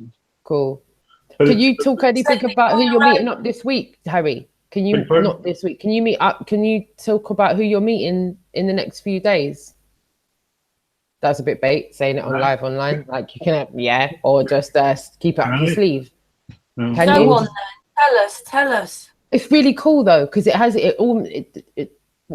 Right, maybe that's the wrong word to say. It has something to do with you, Karen. But there's an anchor point in there somewhere. Go on, Harry. Yeah. what we do with street activism, like we have no leaders or nobody dictating what's to be done. One of us decides where we're going to meet, and usually we give that responsibility over to the person who resides in the place we're going, or at least lives near it. And although this place is not that near the person, but Zanny is organising this one this week. But of course, we can't say where it's going to be, but we try to keep that quite close to the people involved.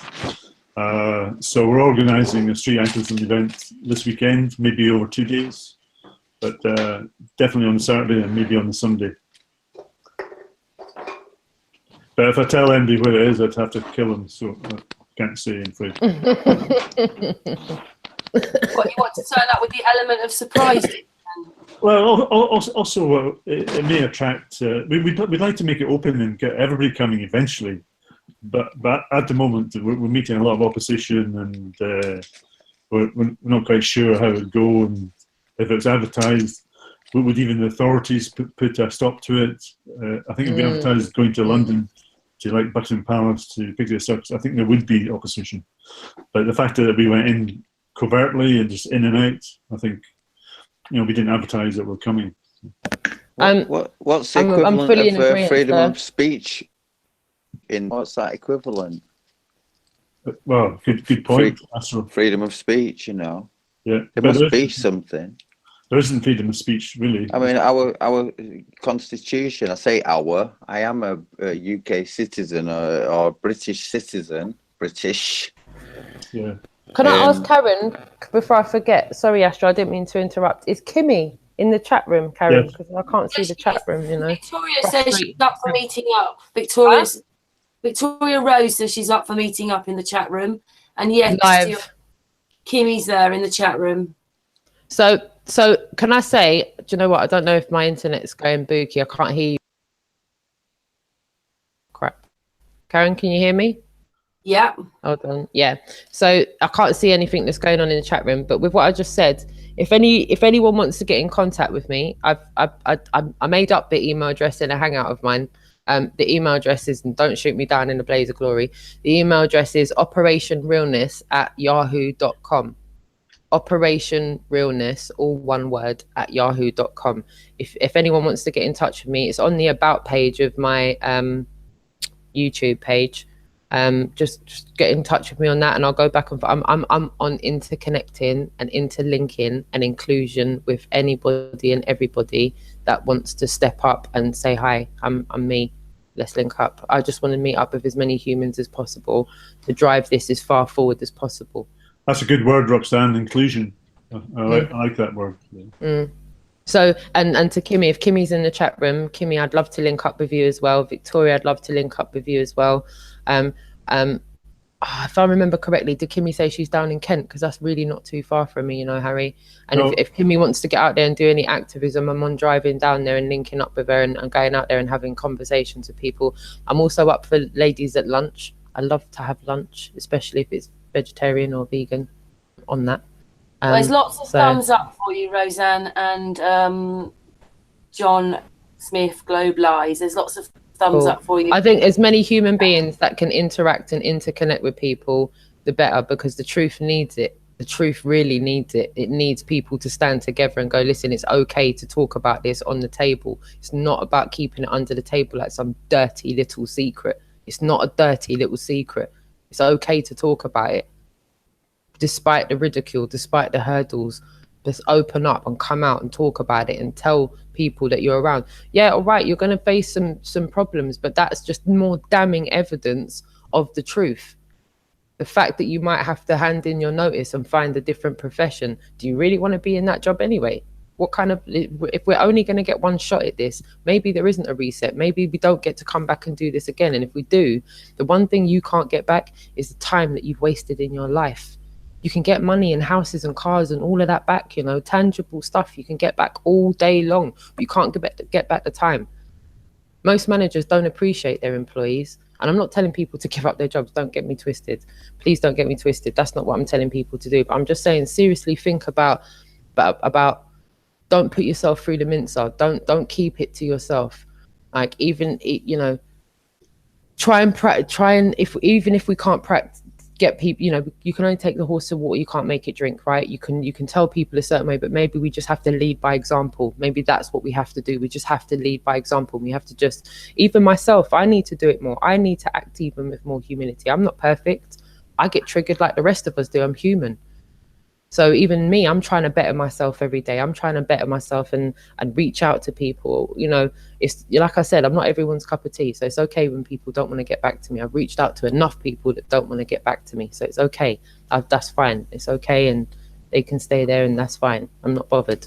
But anyone that does want to connect and does want to do that, I'm all down for that. But I think as human beings, or as humans, as entities, whatever anyone wants to call themselves, I don't want to cause any offense for any words. As I keep saying, the English language keeps restricting us in being able to properly convey what our conscious is dealing with. It's a shame. It's a shame that we're restricted like that. We're verbally restricted, not even just physically restricted. Deep. It's deep. So deep.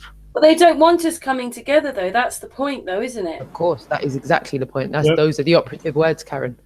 Those are exactly the operative words. Yeah, I'd also be very concerned about people who are promoting that narrative as well, because that's just going to restrict this movement growing and exposing the criminal lie. We have to come together and expose it together. We can't do that individually. Like all social groups throughout history show. Yeah, we can only do this together. Yeah. Mm-hmm. Throughout history, it shows the social groups from the suffragettes to the freedom movements, the labour movement, abolishing slavery. It's about pressure groups, about people coming together. We can't do that as individuals. But it's also about empowering the individual, being part of a group, a collective of individuals taking action together. That's where real pressure groups are formed. It's that old adage that we the people, seriously, we the people have the power, you know. Absolutely. That's why I say do a petition and say we don't consent to this anymore. Don't consent to the lie anymore. And get maybe millions of signatures. Maybe people will pay attention to that. The problem with that, Roxanne, people just do not care. They not even bother to sign a petition, you know. They're like, totally, no, it doesn't bother me. It's none of my business. Maybe we should get flat earthers. Maybe we should get flat earthers first and foremost to sign an international petition to state that we're here. You know, people just need to wake up. They just need to flipping shake themselves and wake up and look around and see what's going on. Really, I mean, that feeling of indifference is exactly how the government want you to think. That's exactly how they programmed us through television and other mediums to not to care a shit about what they're doing to us. In fact, give us more of it, because we'll take it all day long, because all we want is entertainment. All we want is to have our entertainment, our latest Apple phone and our keep them locked in the little cells. Keep them locked in the little cells. Give them the little, you know. The elites don't love us. They never loved us. Them motherfuckers never loved us. Never loved us. From the get-go, they've never loved us. The elites have never loved us, not for one day. Don't love anybody, they don't. No, they love themselves. We're there to be abused and used by them. Like I said to that woman, we're just the cattle. We're just the cattle in the field. We're fine, just eating our grass. Everything's sweet, you know, but not really. Well, unfortunately, no one knows the true story of why and what and who, you know, what's going on. That's what I want to find out in my lifetime. I don't know about anyone else, but I want to see it in my lifetime. I don't think we're going to find out in our lifetimes. I'm more under the impression that the day we die, the moment we you know, release ourselves from this, well, it's not life we're living, it's more or less death, isn't it? And then the moment we become alive, shall we say, then all of that, what we've experienced, will become apparent, and we'll be like, oh, it was like that. Oh, now I see. I'm hoping it'll be something like that. Very interesting, Astral. Yeah, it's interesting. I've not really heard it said like that before. It's interesting to hear that. I don't know what anyone else thinks, but yeah, it's interesting. It it makes you feel more at peace in yourself, to be honest. But I've said this before, you need to know who you are, first of all. If you don't know who you are, you're never going to believe anything that's ever told to you anyway. But if you know who you are as a person, and then this happens, like you wake up, I don't know, it brings more peace in my heart. Yeah, the school system does encourage us how to understand the self and self-aware individuals. That's suppressed. But if everybody from an early age could be aware of their own thoughts and how they think and what drives them and sensitivity towards others, there'd be a different world, really. But so, of course, that's not going to be taught in school, because we come together and be more human-like, have more humility and want to work together. But the education system causes us to be competitive, insensitive to each other, divided, and I think all that has to change in order for us to be more aware individuals. Yeah, I have a lot of respect for parents that. Sorry, Karen, go on. Very quickly, so what's on the bottom of that globe that's sitting in all those classrooms is this cannot be used for educational purposes. but it is, yeah. Says it all, doesn't it? Says it all. Truth in plain sight. Truth in, what is it? RV says, truth in the movies, lies in the news. That's what it is. It's truth in the movies and lies in the news. I don't know if it's all truth in the movies, but there seems to be more subliminal truths in the movies than there ever is in mainstream media. That's a fact. I think we can all agree on that. I definitely agree with that, Roxanne. In fact, I think the movies predict what's coming. Always predicts what's coming. What do you think about that, Karen? Well, what was Gravity? That really started waking people up, didn't it?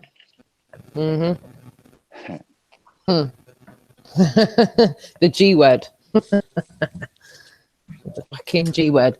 Forget talking about buoyancy and density. Let's just talk about David Blaine and the magic of gravity and start looking like ravers. Do you notice that when people start talking about gravity, they start looking like ravers, like big fish, little fish, stacking shells and all of that? Makes me laugh. I think Crow put it a good way when he came on, Crow 777. He said on one of our hangouts that basically they've kept everybody so busy with work and bills and this and that. Yep. Aren't thinking. That's exactly not enough time to think. No free thinking time. No time to freely think. If you notice, even the council gives you about 6 different bins. So you're so stressed out by, what do we put in this bin? Oh, this goes here, this goes there. They keep us busy in every level. So they don't want you sitting at the computer with your television switched off, looking into things. That's it. And if you think about it, they've actually been doing this all of our lives, basically, haven't they? You know, busy. You've got to do this and queuing up here, incredible. Yeah. And plenty of things for us to do. Yeah. Football on a Saturday for the guys, and women going to bingo, for example. I'm being very stereotypical now, but No, but even in the workplace as well, people are given internal development programs that you always got to sit courses or study this. Free time. Extra shit. Yeah, you haven't got free time to chat to your colleagues about important issues anymore. Nowadays, when they ask me, can you drive a truck? Can you drive this? Can you drive that? No, I cannot. I cannot do anything. I can, but I always say I can't because I know it's extra shit, man.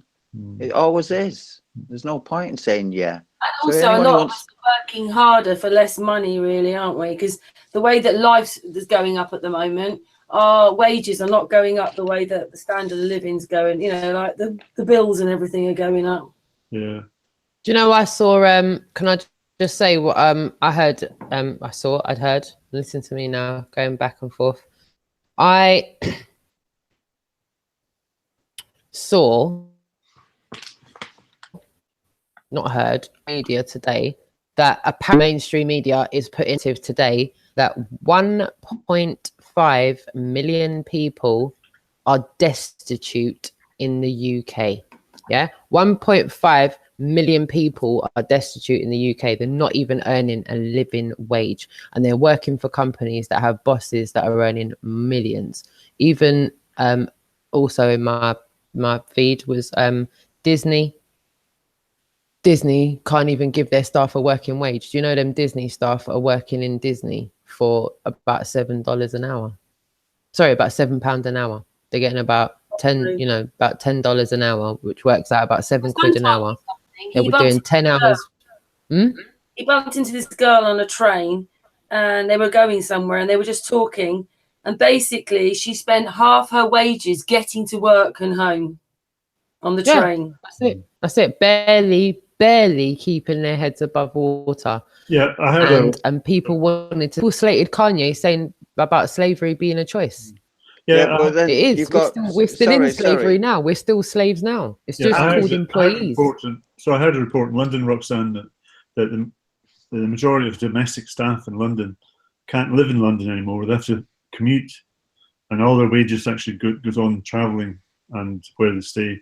So people who are on minimum wage can't live in central London. They have to commute into it every morning because the rates are so expensive. Yeah, per square metre, I heard London is the most expensive place to live on this plane. Yeah. Whoa.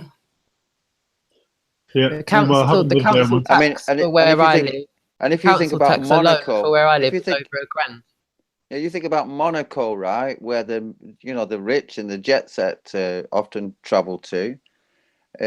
London is more expensive per square metre of property than Monaco, Yeah. I mean, we're talking it's expensive. I know. And how can that be, though? It's disgusting. How can it be? It's disgusting. Yeah, it's disgusting.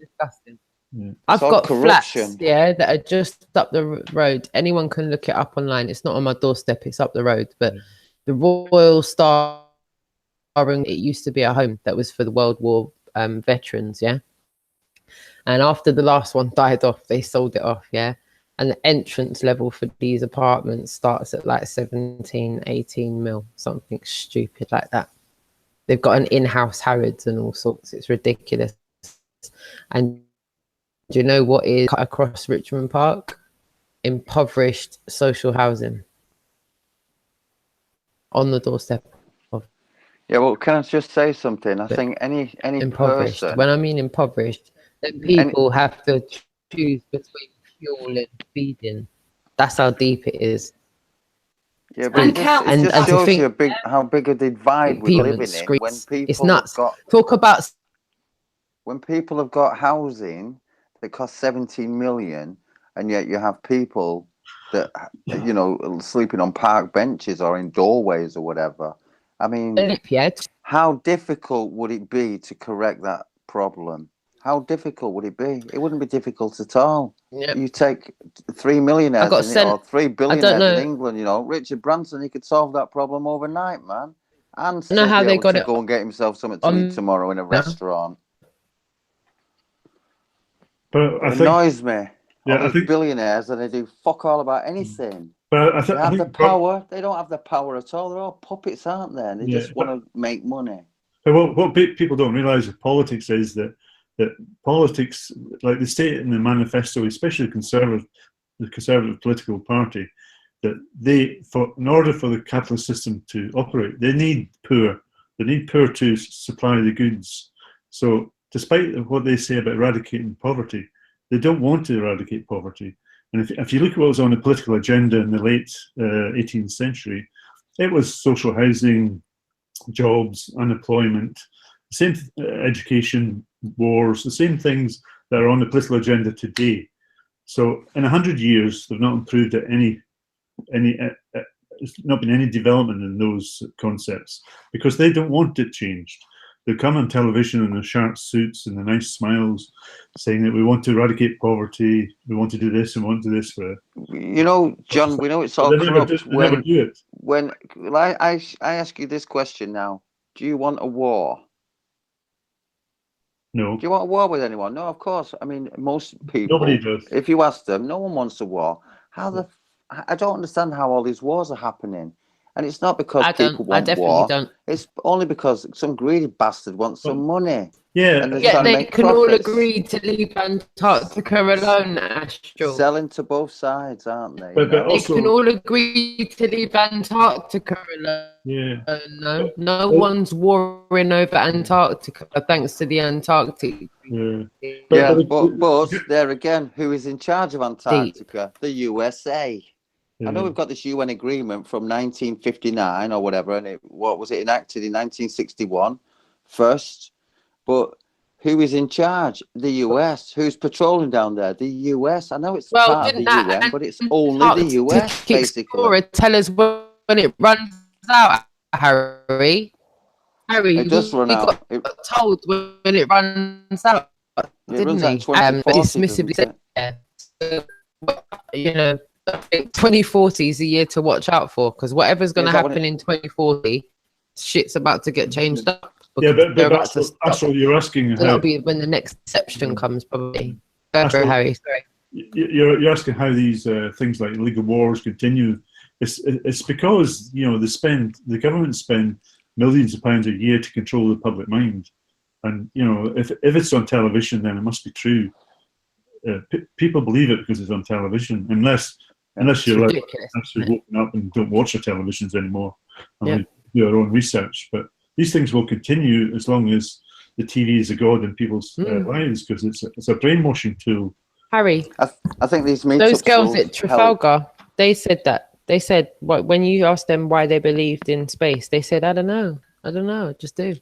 I don't know, just do. Yeah, where did that come from? Subliminal programming or direct program through your television, and that's why brainwashing, isn't it? From birth. brainwashing, and that's why I ask people. Even the weather does it.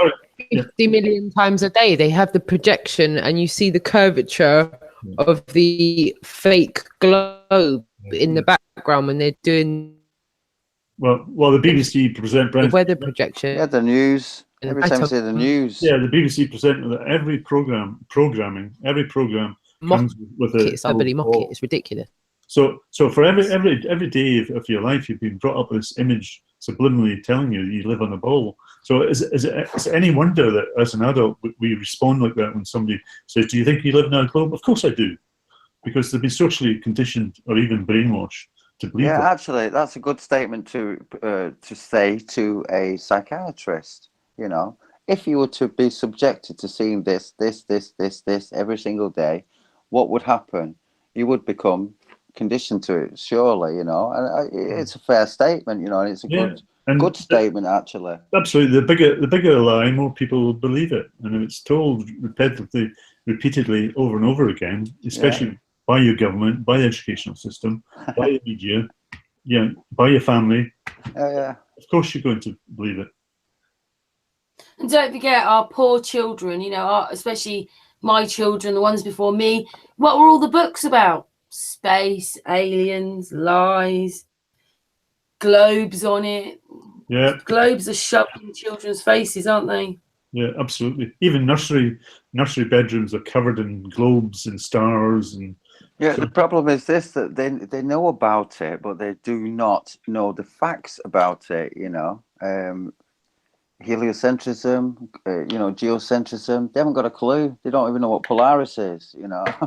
It's like you are really teaching the most ignorant people. I mean, basically, they are. We all were. I was one of them as well, you know. I taught myself as much as I could learn when I was at school. It was all wrong, though, unfortunately. And then I had to, redo it again.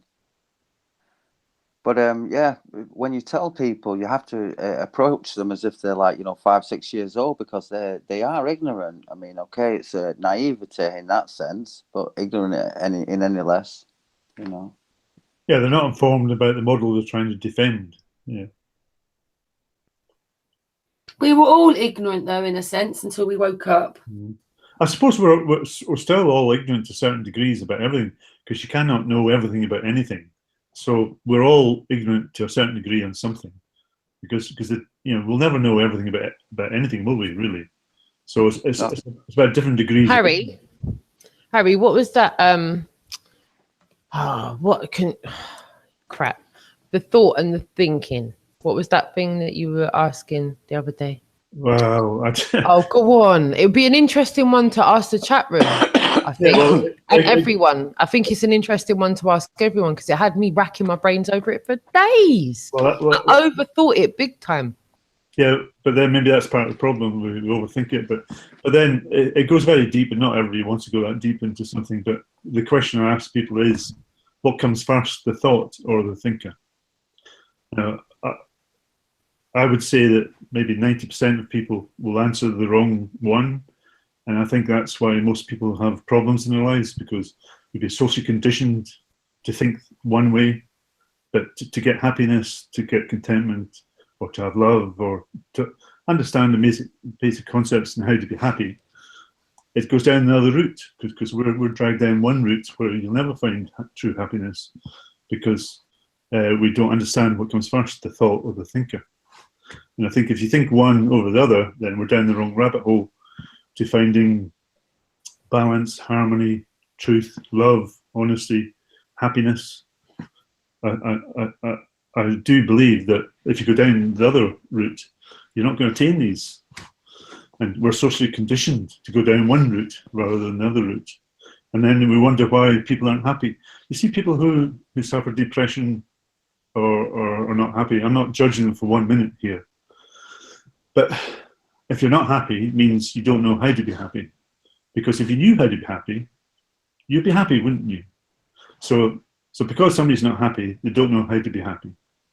And that's not me judging them on any level at all.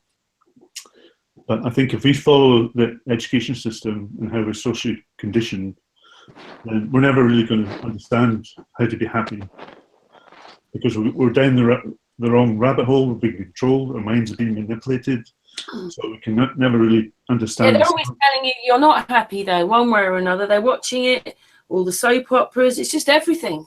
Yeah, well, that's a rabbit hole we shouldn't be going down, because happiness is not down that hole. No, the happiness is in yourself. Yeah, Biggest home you've got is yourself. So if you're not happy in yourself, you're not going to be happy outwardly, are you? You've got to be happy in yourself. Absolutely, but I think the system pulls us away from understanding ourselves and happiness, and to be more humble and to be more loving. The system. I think we're a society as well, or we just don't seem. No one seems to wants to be responsible for themselves, because that's what's kind of indoctrinated into them. Yeah, it's all about social conditioning. Yeah, absolutely. The only thing is, people do blame the government for everything, but your community starts in your own back garden. The government doesn't make that for you. You do. It's about taking responsibility, and it's about. I don't know about anybody else, but I remember when I lived in London, and I was walking through the street, and it just came to me, and I realised, God, I feel like the government's a puppet. Yeah, I felt that the problem's not out there. The problem's in here. It's in me, and it's how I approach things. The problem's not out there. It's nobody else's fault. It's all my fault, and it's how I approach things. Now, I can be with somebody, and it starts raining, and that person can become negative about the rain, not want to go anywhere. But then, if you face that more positively, well, you just put on a jacket, or you put on an umbrella, and you don't complain. That's one thing you can't change is the weather. Yeah. So it's about how you approach things. It's not about what's happening out there. It's about your approach to what's happening. And if it's a more positive approach, then perhaps you're not going to get downtrodden or depressed or unhappy about what's actually happening, because what's actually happening is reality. You can't change that. But what you can change is your approach to it. And if it's more positive, don't complain about darkness, light a candle, or don't complain about the rain, put a jacket on. I think it's too much negativity. Weather's definitely one thing you can't change. So get on with it. That's what I say. Well, yeah, but I would say it's not so much get on with it; it's embrace it and live it to the full, and not be a chore, not endure it, to make the most. Well, you can actually do something about the weather. You can change where you live and get a better climate. I did that because I didn't like the British rain either. Being from the northwest. Good on you. My parents moved down to London for the same reason. They moved out of Scotland back in the 60s because my mum said she used to get sick of the horizontal rain. She said an umbrella is no use up there because the rain just comes right at you. Yeah, we say in Manchester it rains between showers. So they moved down. Yeah, but come on, folks. The rain reminds you you're alive, and it washes up fresh. People have got absolutely love the rain. Have you ever taken a walk in the woods when it's been raining? Everything feels like it's been cleansed. It's fresh. It's been washed. I actually miss the rain. Yeah, Come back, Astro. Come back. Yeah, I miss the rain. I can't complain now. I've had like 7 weeks of sunshine, glorious sunshine. It's a nightmare for me when it rains. My dog gets in a right state when it rains, and I've got to shower him when I come back in, and it's a nightmare. So, I mean, just like, if we do have rain, can we just have it at points when I'm not walking my dog, please?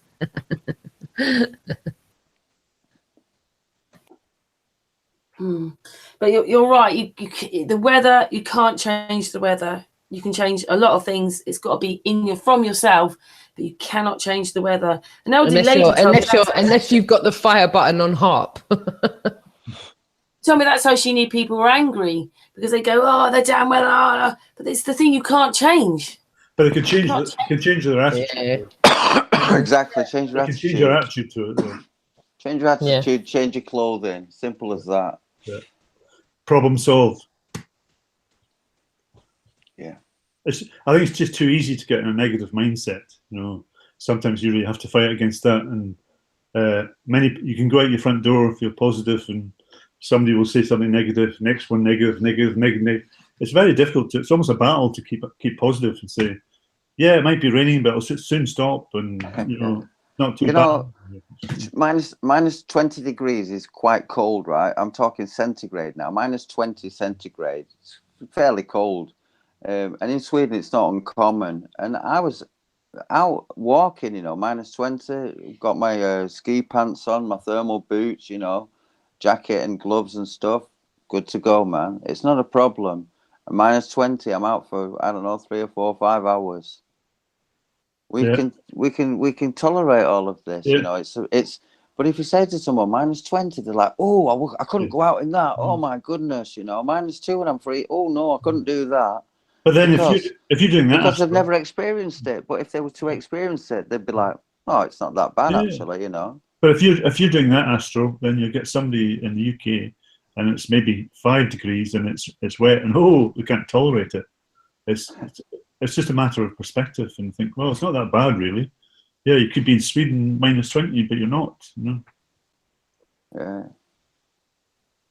A different kind of coldness, I think, to the one we get. I mean, we do get a lot of clouds here, don't we? I mean, it is a little bit. I'll tell you, the difference I can feel in coldness is to do with the actual moisture content, because the UK is very wet, and when it's cold and wet, it's really cold.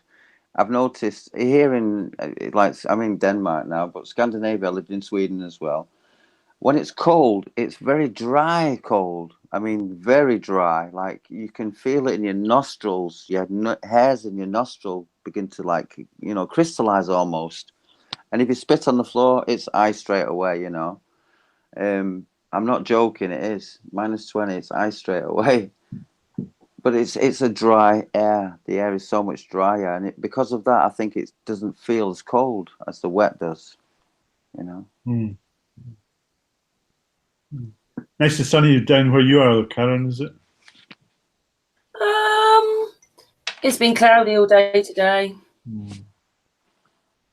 I would say we probably have it a little bit more sunny than up north. Yeah, if I'm being honest with you, it was cloudy here today as well. It was cloudy all day, and then it poured down with rain at one point and then stayed cloudy. I mean, I remember all day. I remember visiting. Yeah, I remember visiting Plain Ranger on the Isle of Wight, and right at the south coast of Isle of Wight. It's very humid. It's almost like you're in France. It's the whole of England has different degrees. All the way further down you go, the more humid it is. So, yeah, it's a beautiful climate on the south coast. Well, I find it a bit strange in a sense that Astral lives, like, Denmark is an hour and a half away. Ibiza and that is an hour and a half away. That is the distance that Denmark is away, yet it's actually been hotter than us. How can that be when it's so far north compared to us? Yeah. So that's all a bit strange, isn't it? Because they're not telling us the truth about nothing, are they? Well, crazy weather patterns. Yeah. That's what I'm saying. Apart from primal knowledge, what do we know? Like, even when I tell you, I said to Harry a million times when that Antarctic explorer just dropped out of nowhere with his bionic dog. And let me tell you, Harry's dog is the most loveliest dog I've ever met in my life. She's just an absolute lady. She's a real lady, and she loves making friends with everyone. But everyone, just so you know, see that Antarctic explorer? she wasn't interested in his dog. It's like she knew the dog was some kind of covert agent or something. She was letting Harry know, like, I'm not down for that dog, Dad. I'm just cotching with you. And normally she goes and says hello or says her disagreements with the dog, whatever way it is. But she was not interested in that guy's dog. And this guy pertained to be some Antarctic explorer, talking about he's walked across Antarctica, and do believe, I'm not sure if it's on the UK video or on the US video, but on one of these videos, Harry has openly told everybody who this guy's website is, because he was like, yeah, check out my website.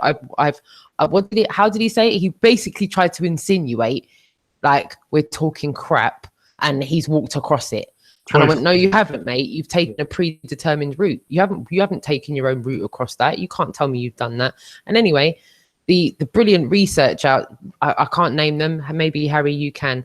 But there's some amazing people out there that have taken it upon themselves to go on this guy's website and completely debunk everything this guy has said.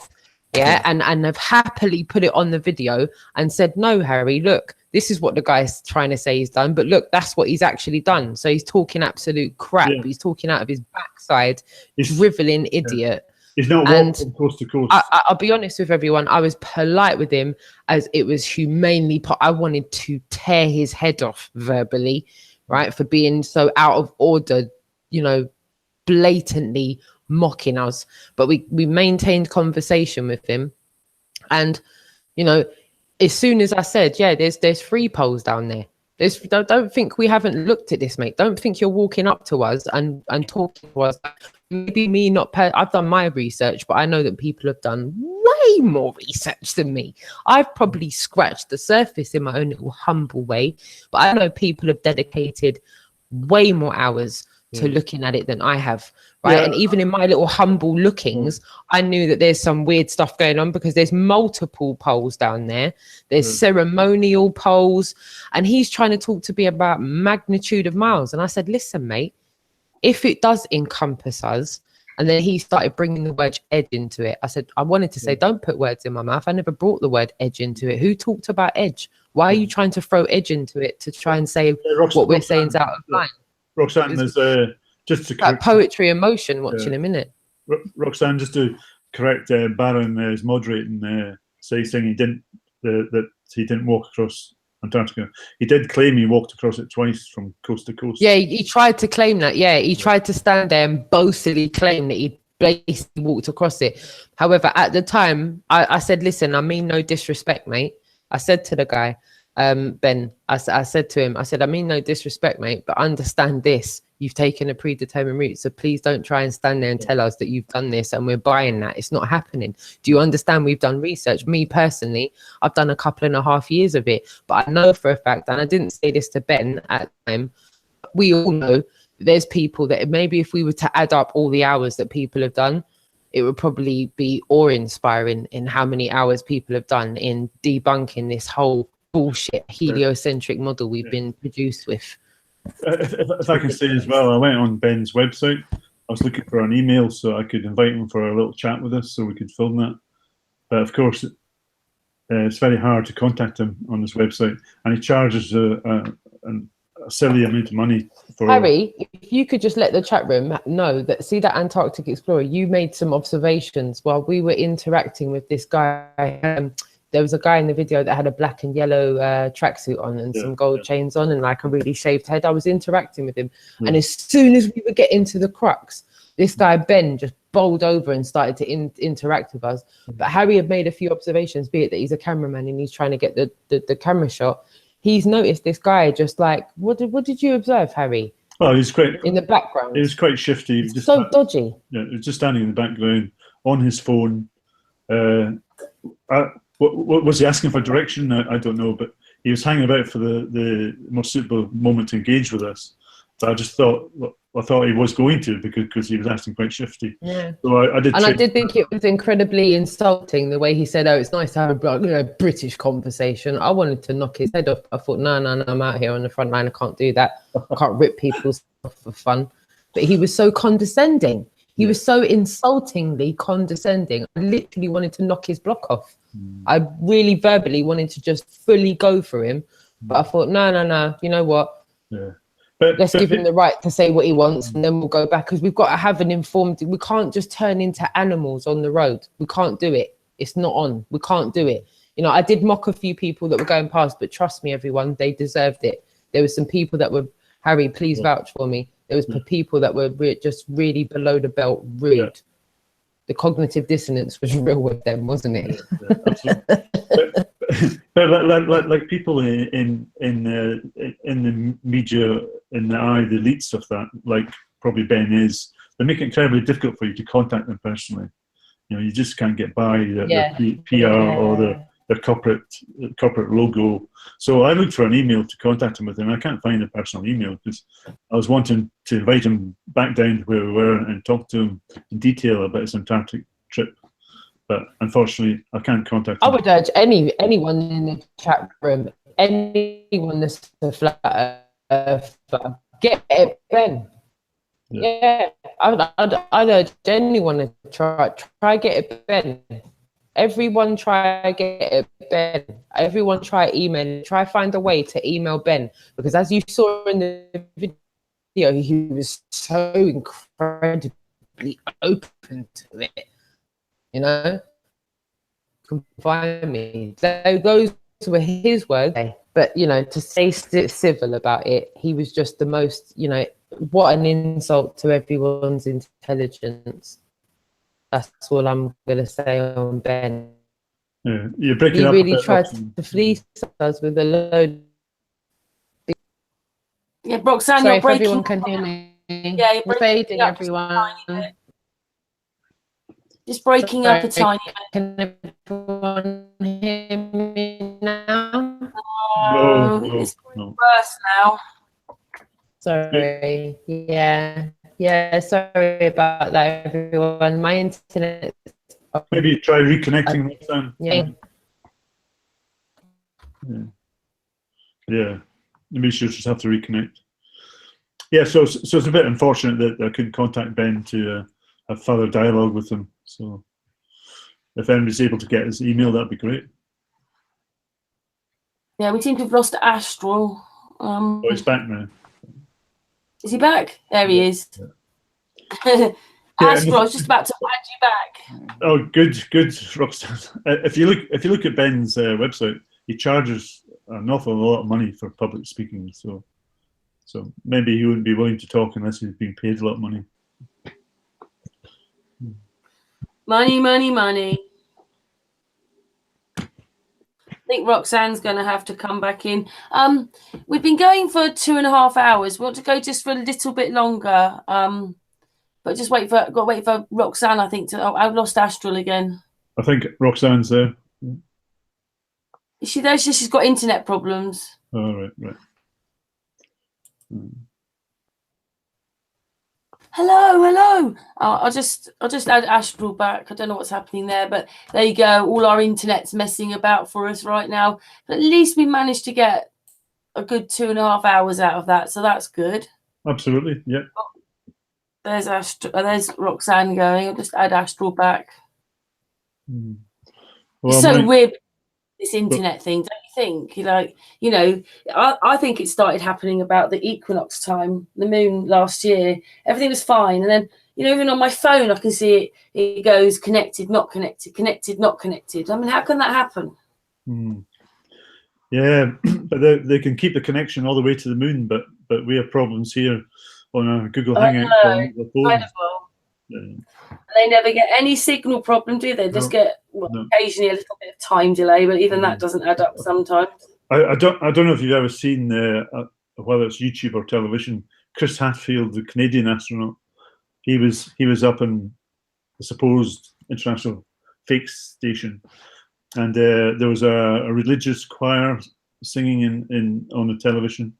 So they hooked up with Chris in space, and he sang together with the choir, and there was no delay whatsoever. Total harmony, every note perfect. But yet here's us breaking down daily with our mobile phones and our internet connections. Yeah, and the thing is that you're probably told all about there's a delay in that, and yet nobody notices it when it's not happening, and no one says anything. Yeah, absolutely. Yeah. Yeah. But I don't know if you remember a comedian called Tommy Cooper, I do. who died on stage, and unfortunately we witnessed that.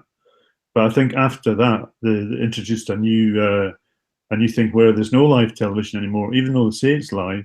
There's about a minute delay or 2 minute delay.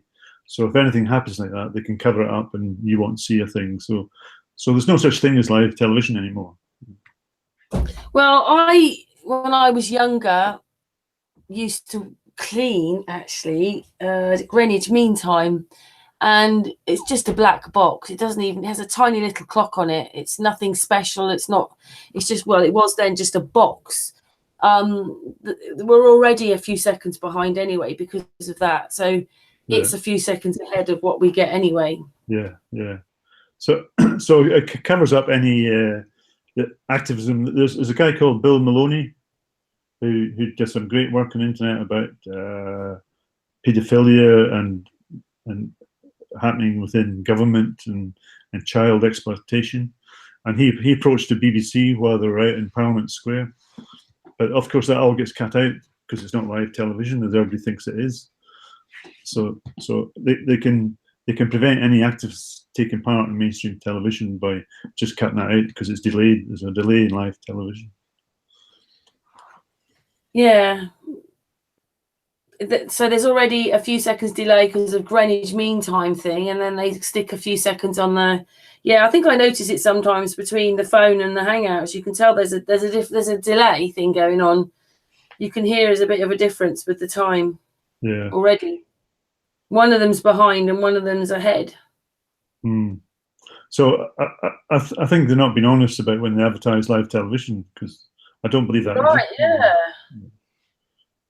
But then, of course, everybody believes it is live. What they're watching is live.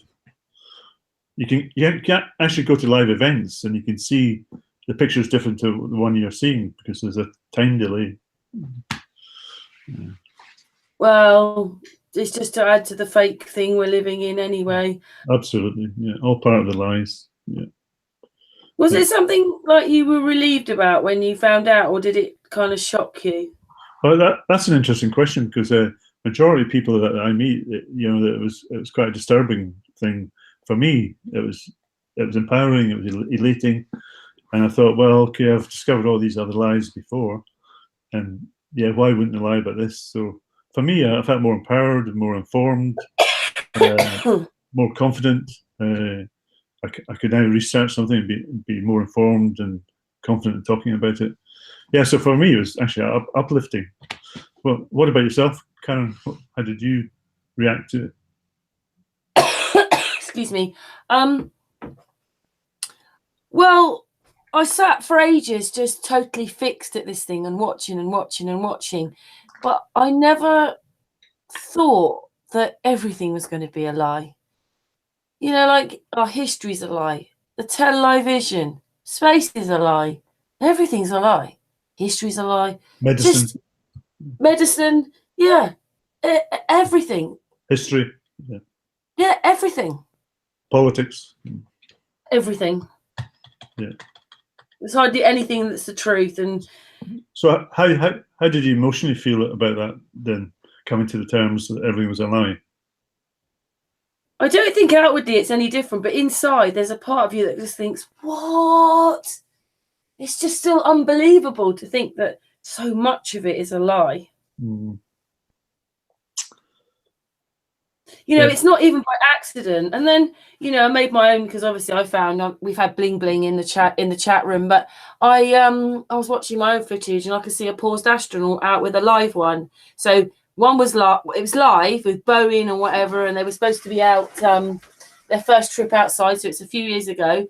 And it's one of the first footages I came across to actually look at it and study it, because obviously most of us don't watch the NASA stuff anyway, not even if you're a global or whatever. Yeah. And I just couldn't believe it. There was a pause. One was moving around and the other one was paused. No one still says anything. No. I made a video about it. And as far as I'm concerned, what that does is, if you have to go that far to make a fake reality for the people, then what you're doing is you're on purposely taking their freedom away.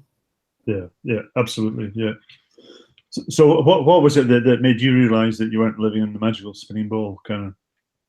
Well, I saw a video and I was like, after I was like into 9/11 for quite a long time, and I was like, you know, a few good years, and then I thought, oh no, not something else. So I probably saw it a couple of months before, started watching a little bit, but I thought, I can't get into all this. No, you know, no.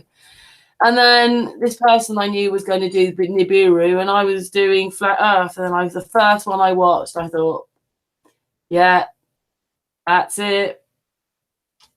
That we're not that water. It was about water, and you think, you just go bingo, and then it sort of hits you. I mean, I know talking to some people on here that they struggle with it, like Sarah, who she lives up in Scotland and she lives right on the sea, so she was battling it, but every time she looked out of her window she could see the sea, so it's not like she could get away with it. And it's like, of course the water's flat. It's a great leveler, isn't it? Excuse the pun. Yeah, it's a great leveler. So hi Roxanne. How long between discovering that you didn't live in a ball? Oh, that first video was it for me. After that was it. Yeah. Done, dusted. Just knew, you know. And then, you know, for a lot of people, it's just waking up. It's called wake up. Yeah. And how long? Down to, it's a bit like that story with the emperor and the clothing, and he comes out naked, and they're supposed to think that he's got some beautiful clothes on until the child stands up and goes, but he's naked. The people are too afraid to say anything, but it is wake up. You just wake up, and then once you go flat, you can never go back. No. So how long between? That's how long first between video? The first video I watched. No. Since you woke up from it, how long was it between then? Oh, me? No. Between then and you started doing the Sun and Moon group. What time distance? Yeah, January 2016. You started doing this.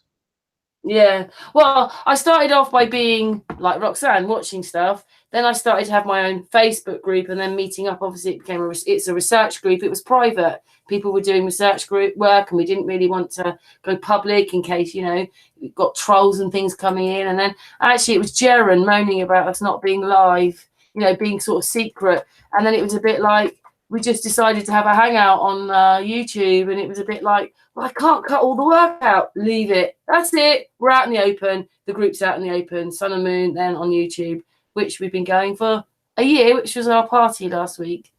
Oh, yeah. But it was another year on Facebook. We're talking, you know, that's why I know people like Dave Marsh, all that. They're in my Facebook group. So we've got a few Facebook groups, and then we've got a few, end up having a few channels because of, you know, one thing and another, being striked or whatever, and wanting to stream. So you have to make another channel. Yeah. But we're back on our main channel at the moment. Well, here's many more years to you, Karen. Yeah. Thank you. Yeah. I'll drink to that. Cheers. And to you too. I'd rather drink what you're having though, Roxanne. I'm having a Scotch and cold Coke. now. I'm drinking cold. Couldn't be helped. Sorry, gang. I was drinking lemon tea today. But I'm having a Scotch and Coke tonight. So cheers. Hey, it's a much better connection now, Roxanne. Great. Perfect. I had to restart my phone, put my hotspot back on. I've had to prop it up on the top of a dining chair near the window. Got to go near the windows to get signal. It's probably quite good. Where there's a will, there's a way, right? Where there's a will. My internet failed me. My internet's got green lights all over it, and it's just not working. Well, welcome back. It's been like that for over a week. It's a. Yeah, Patricia. Patricia's gone as well. She has a problem always with the internet. It's ridiculous if you've got internet, how we can all have such a problem with our internet. Yeah, with all these. But you know, if I wanted to watch reruns of EastEnders, it'll be fine. I promise you, it'll be fine. If I go onto a stream of reruns of EastEnders right now, it'll be absolutely cushy. It's only because I'm talking about the truth that is glitching like this. Yeah, listen, Harry, you should tell people how much. Yeah, you couldn't make this up. Some of the most in-depth conversations we had, we were like hijacked with like mic issues that sounded like scramblers that were being put through the mic. I promise you, it really did sound really weird. Some of the stuff that was going through the mic on some of these conversations, right, Harry? Yeah, there It was were. weird. There's quite a bit of footage we couldn't use because of it. There's quite a bit of footage that I couldn't use because of it, but it was like a really weird sound, wasn't it? It was like a really weird, like not normal sound that wasn't kind of quantifiable to normal like ergonomics of a microphone, right? It was like a really weird, like intermittent, like it sounded like someone had a button that they were pressing to just kind of like kill the conversation. It was crazy. It was crazy. And then when they walk off, it's all fine. And you can hear the birds and the bees again. Weird. Really weird. Really weird. Super weird. Sorry. Don't know why I cut in with that one. Sorry. Sorry. That's okay. Yeah, I just, well, I don't know.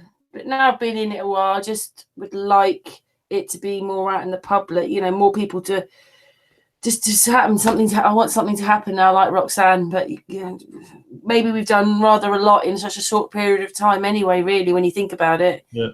Deep down though, we're all pissed off that we've been mugged off, right? We're all pissed off.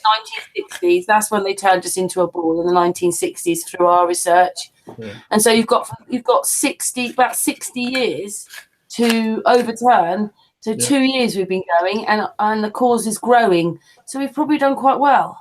Really. Yeah, to be honest, what's the first emotion? What do you mean? You broke up, Roxanne. I think you're frozen. What's the first emotion that's evoked? No, you're okay Can now. you hear me now? Yeah. Yeah. So when one first awakes to the knowledge that the earth is flat, what is the first emotion that you remember? What is the first emotion that is evoked inside of one? Mine was disgust. Yeah. Mine was pure rage. Pure rage. Pure unadulterated rage. How could they? That's what mine was. How could they do this to us? Yeah. So at the bottom line, are we not all slightly enraged about this, if not moderately enraged about this? I think I was enraged anyway before I got to Flat Earth, with so much more from medicine to history, that when I came into this, there wasn't much more rage. It was just okay then, right? Why not? Of course, it'd be alive, but everything else. So that I think that moderate rage has still been there and continued towards Flat Earth. But I was going to ask you both to take it to the next level. What's the best way forward? Because I think we all agree we've come a long way in a year, and you look at the amount of content now to do with Flat Earth. But what's next year got in store, and what should be the way forward, do you think? Karen, you want to go first? Well, hopefully meeting up with more flat earthers. Hopefully this channel grows, we get more people on, you know, because we're here to help other people, you know. That's this platform, we the people. Karen, talking about people, can you for anyone that's new in the chat room, because like I know that it's still got a long way to go and whatnot, and I know that but can you talk a little bit about people.life for people that don't know about that? Because I feel like that's another thing, and I know that, and I'm being like a memo pad for you in a sense, because I know that would be up there in trying to get other platforms as well. All right, well, Mr. Thrive and Survive is doing that. I mean, it was actually sort of created on Sun and Moon when he was on one of our hangouts, so that was great. And I mean, Mr. Thrive so was that created on one of your hangouts? Yeah. Wow, I didn't know that. So that was like an idea that was like organically done on the hangout. Yeah, he actually bought the web page. In fact, what he did is he actually thought he bought peopleforpeople.com. And then he realised when he looked at it and blew it up that actually there was an extra letter in there somewhere. So it wasn't quite, it was people for people, but there was an extra letter and he didn't want it. And then he came back and he said, I can have people for people something else, or peopleforpeople.life. We said, buy that one, because people are for life. That's it. It sounds right. So it's actually perfect, absolutely perfect name. And the thing is that he's bought it, and it's a web page that's being started. But unfortunately, Mr. Thrive has had another heart attack, so he hasn't carried on with it. But the web page is going, people are signing up. peopleforpeople.life. I'm on there. At the moment, I'm on there it's as more well. of a chat. It's more of a chat room. But the idea is that there'll be more and more plugins to be added. So we'll be able to have hangouts. We'll be able to have hopefully our own communities. And what's so the that, difference between that and YouTube? Well, it won't be censored. Sorry, in the long run. It'll be a place where it's a bit like you go, hey, how do I sort a sting out? Hey, let's go to people for people, because people hopefully put information on there about medicine, about all sorts of things, or alternative medicines, and you'll be able to look up things, and it'll be free, so that people can just go there. And it's about, non-monetized, creating your own community, because what it is you'll be able to look up and go, hey, hotspot, 25 people in my area. Let's have a meetup. Or it's about you make a cake for me and I'll clean your house. You mend my window and I'll mow your lawn. Whatever it is, and trying to get back to like skill sharing and stuff like that, but bartering skills and stuff. Yeah. Oh. And you know, coming together that way. So it will be about hangouts. It will be about chats. It will be about posts. It will be about subjects. It will be put into, you know, like say arts and whatever, because you know, dancing, all that arts, and it will be whatever, whichever categories, history, flat earth, but it won't just be a flat earth channel. It'll be for everybody. But it's just taking a little bit of time, because actually making a web page from scratch isn't actually the easiest thing to do, because we go there, he's made me an Astral admin, and you can see that the plugins, it's going plug in. Well, they're not there yet. But this takes money as well, and he's probably going to have to put some of his own money into it. But Mr. Thrive and Survive. Did he talk about possibly going to Antarctica? Did I hear talk about him going to Antarctica?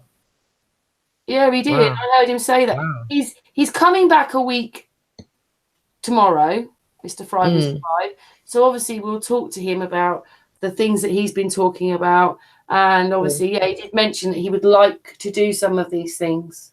Prove the North. Harry knows someone that's got a boat, Karen. Harry knows someone that's got a boat. I'm just saying. Hint, hint. He wants to go up Not to pointing in the elbows.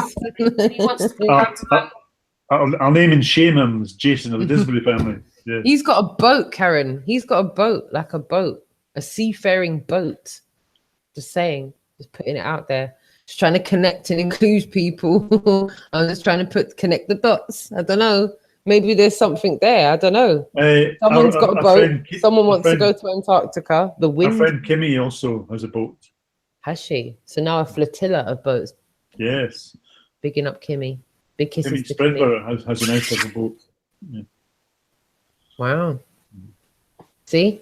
Tell Mr. Thrive and Survive about Jeff's family and his boat, and see if we can get them talking to each other, and see if we can get some support for that. I don't know.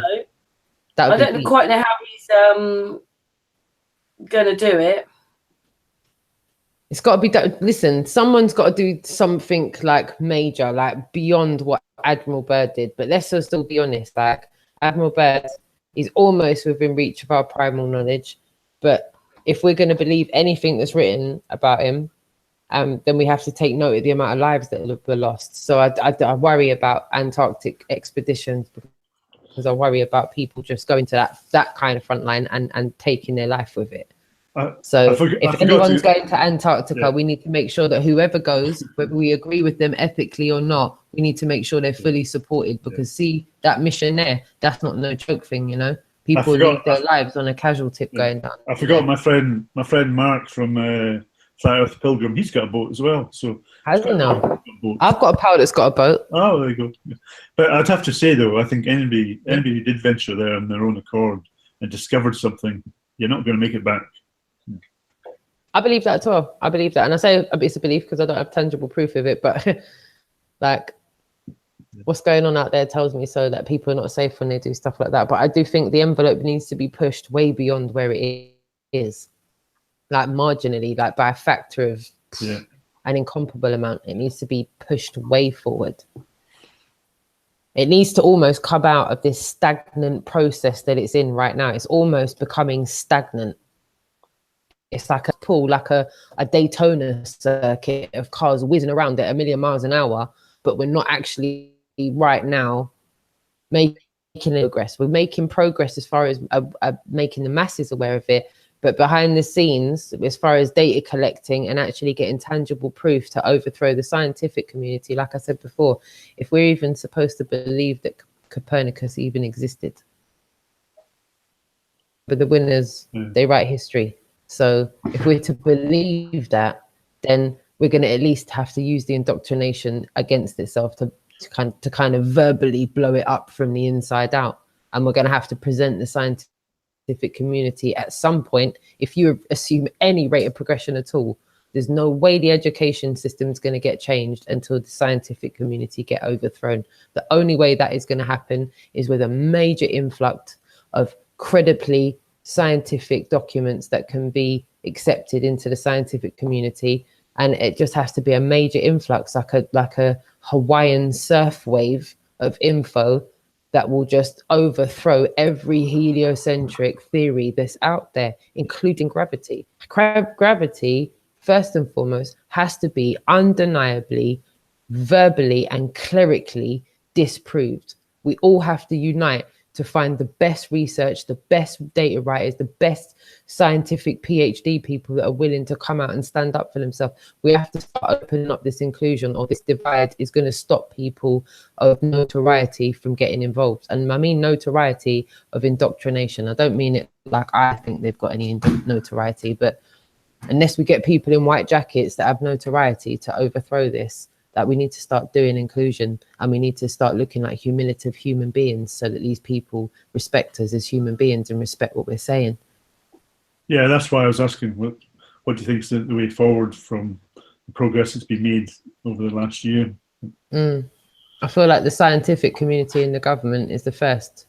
And obviously people are going to get ridiculed, just like no different from MPs that try and get elected for parliament. They get ridiculed when they're the opposing party. But the scientific community has I think Astra was saying about politicians looking into it, but the sad fact of the matter is no politician is ever going to look into it because they follow the party line, that they're not going to stand up and make themselves look ridiculous and expose something which they know or may not know that's going on. So they can't bite the hand that feeds. So I think it's rather naive to think that politicians would ever get on the side. That's what I'm thinking. We need indoctrinated PhD people. We need people with scientific PhDs.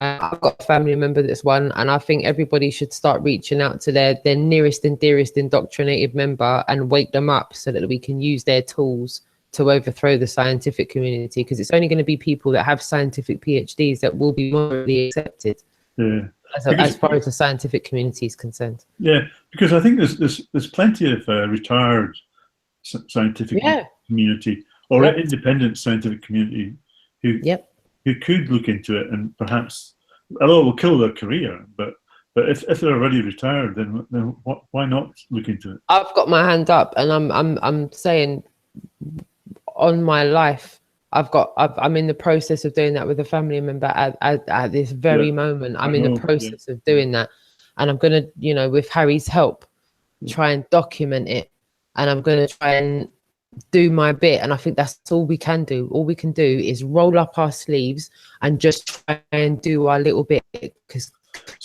all of those little bits will go into one massive bit. So we're hoping to document that quite soon with Roxanne's interchange with that family member who has an expertise in physics and science. So hopefully we can document that journey with Roxanne.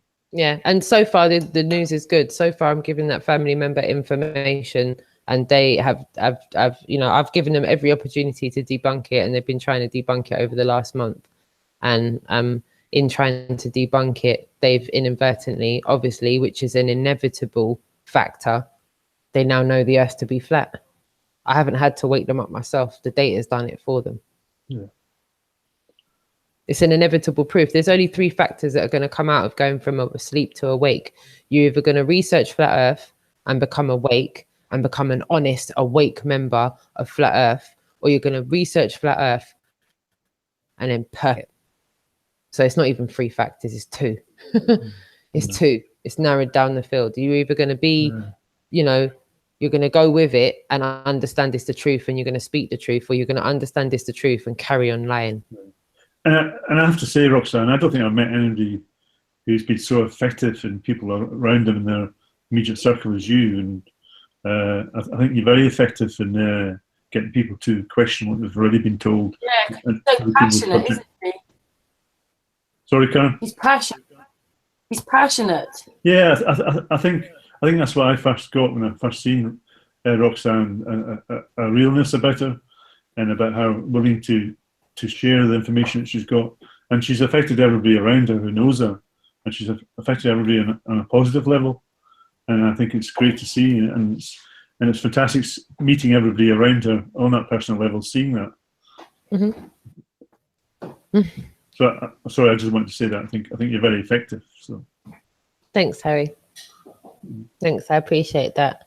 But I think that's the bit that we all get to, right? We wake up and we realize that it's you realize. In fact, John Thor did a really great video called "I'm Sorry, Did I Wake You?" And at the very, very, very end of that video is like a horrendous scene where this girl's in a classroom and everyone else burns to toast and she's the only one there. And you get that momentary moment once you have, and I mean frantically, because I got to the point where I was frantically doing it. Like if you envisage me sitting on my laptop right now, global pictures, and trying to find that legitimate picture that's not CGI, that's not Photoshopped, that's not a composite image, and I'm going page 2, page 3, freakily going down it, going like I now can't even rationalize it to myself. But it's at that moment you feel like you're 100% on your own. You know you're 100% on your own, because you know you're up at 3 o'clock in the morning trying to go, no, that's not it. No, that's not it. And then I think like you said earlier on, when you said you were putting in the searches for, looking at satellites in space and stuff, and then you start questioning the keywords you're putting into the Google search. And you in hindsight, when you look back at that, you realize the lunacy of what it is you were doing to try and prove to yourself that you lived on a globe. And it's that rate of progression that even if you assume the minutest rate of progression at all in doing that, and you only had like 20 minutes a night to do it, even if it took you 3 weeks, 3 months, 3 days of waking up, your ass is waking up. Even if it takes you your whole damn lifetime to do so, you're going to wake up. Once you start researching it, even if you've only got 2 minutes a day or 2 minutes a week or 2 minutes a month, eventually you will come to that point of no return when you go, I've got nothing left to look at now. That's it. It's done. It's finished. Don't look on the one-way road. Yeah. It is. And no matter how long it takes you to get down it, you will get there, assuming any rate of progression at all. Of any rate, even the most minute rate of progression, even if you only spent 5 minutes a year looking at it, eventually at some point in your life you're going to get to a crux and go, oh crap. Everyone gets to that oh crap moment where you realize you're lying to your damn self, and at that point you're either going to do what the Burberry manager did and talk about, I've seen it with my eye, I've seen it through the satellites, I've seen it, or my girl with, of course there's pictures, of course they're real pictures, thanks for the picture of, I don't know, like these interactions, they swirl around in my head. The cognitive dissonance is freaking real, and it really does cheese me off when people try and police people and go, do you know what cognitive dissonance is? Of course you know what it is. As soon as you're awake, it's clearly obvious what cognitive dissonance is. Even when you see all of the facts there in front of you, clearly in front of your eyes, you're there still trying to defend some belief system. Like the belief system's got your back and it's going to have your back when you need help, and you're there vouching for it. It's mad. Yeah. It's like vouching for the racehorse that everyone doubts, that no one's ever seen, and you're there going, it's the best one on the field, it's going to win, it's coming in at number 1. It's mad. I don't want to say it for Harry, because obviously dealing with children and helping all that is one of the nicest things you can do. But generally, do you want to go to work, Roxanne, anymore? Do you want to work into this system anymore? Because I don't. What I do want to do is not exist. I want to live.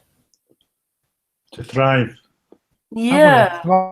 thrive. There you go. I don't want to survive. Don't want to exist. I don't want to live. I want to thrive. Yeah. There you go. That's Surely it. In a nutshell.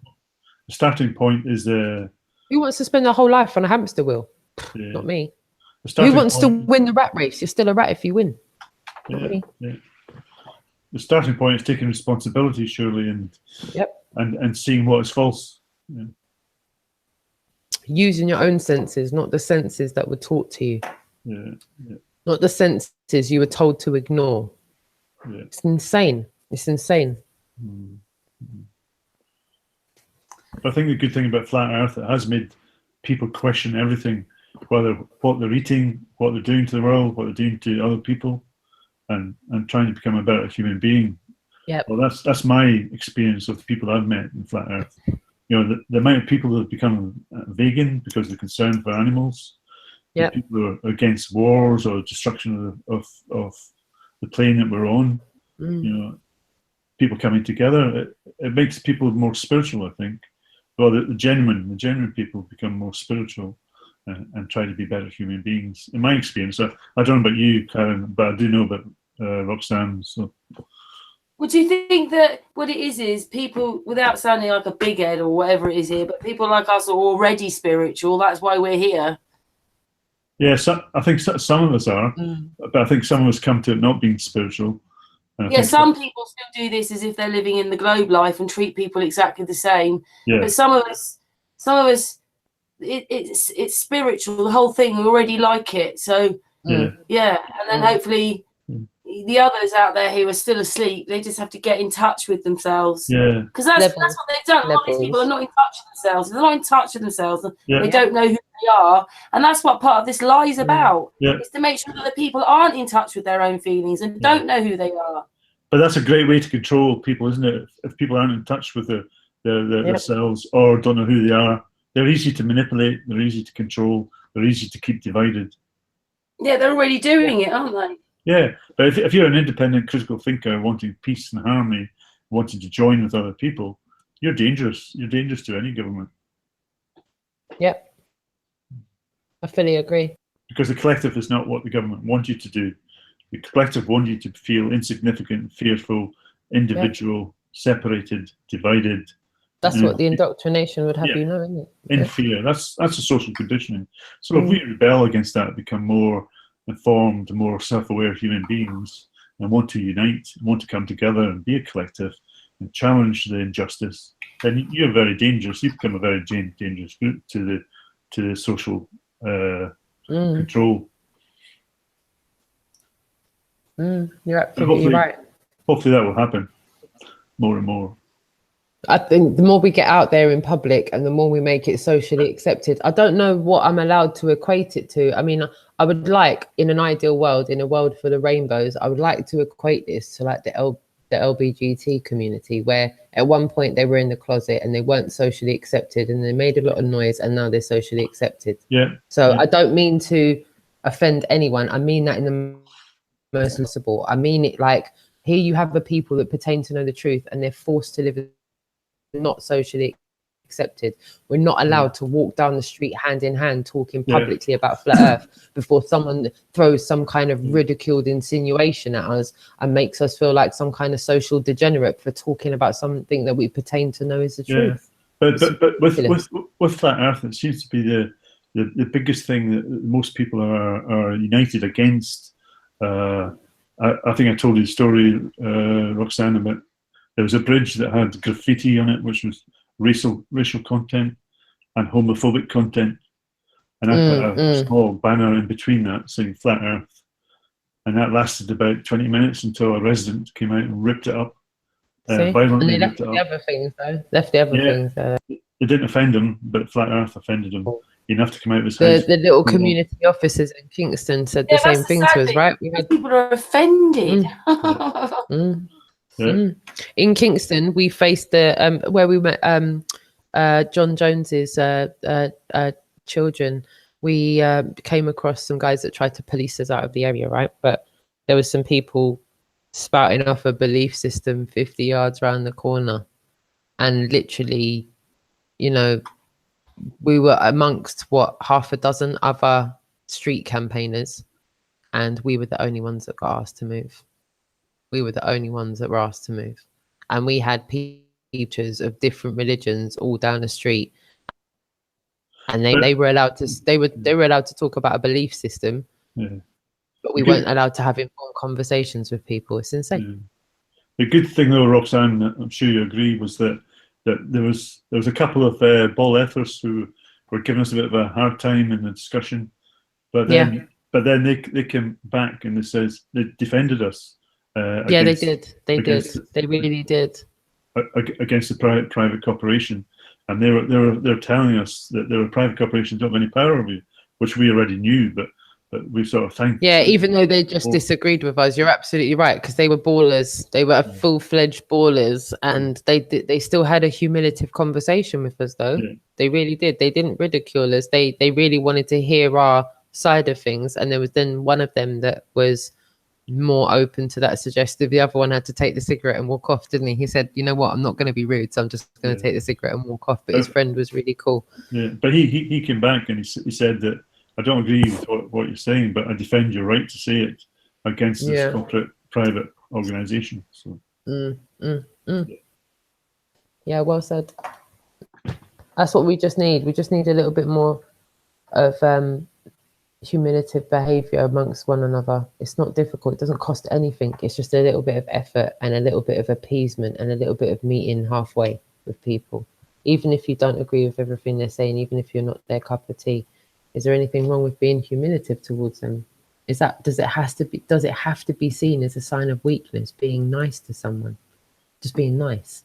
Yeah, it's almost like a crime with some people to be nice. Yeah, I think we need respect to do that. Yeah. Yeah. I bet you people don't know what to do when you stick your hand out and say, hello, can I talk about? Yeah. Don't know what. They're just not used to it, are they? We're not that kind of society anymore. I mean, if you go down to Devon and Cornwall, they're a bit slower and they do talk to you. You know, when you come from an area that doesn't, you think, well, what do they want? Because they're saying hello to you. And that's what London is. In a rural community, you might maybe get away with it a bit more, but in a big city, London, that's probably the worst place to get an effect. Everyone's in a rush to go nowhere.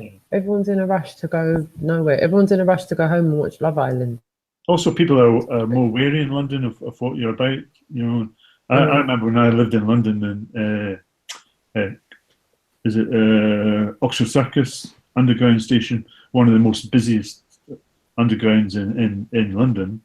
And during peak hours, rush hour, there was a woman being raped in front of everybody. I didn't see it myself, but I read about it in the newspaper. And apparently, she was trying to grab the legs of people walking past, but nobody would help her, because they didn't want to get involved. And I thought that was shocking. You see, that's what happens in society. People see a woman getting ripped the shit out of, and they'll just stand by and watch it, man. They'll stand by and watch it and not do anything about it, and then that's socially accepted. Yeah, I'm sure. It's not cool, man.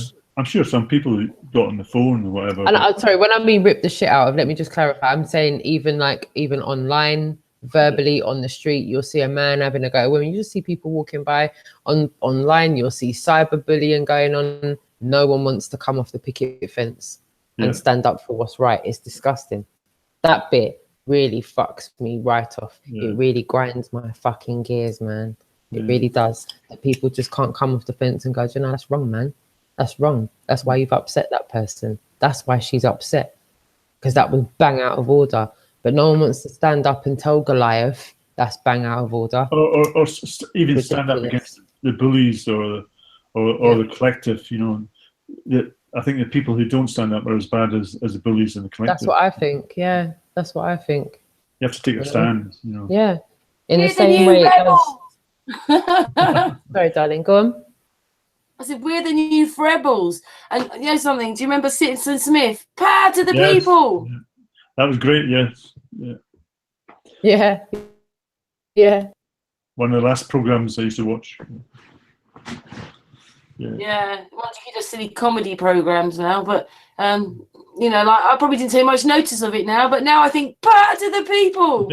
That's what's missing. Is that people think that they're free. I don't think that program would be allowed to be made today, though. No.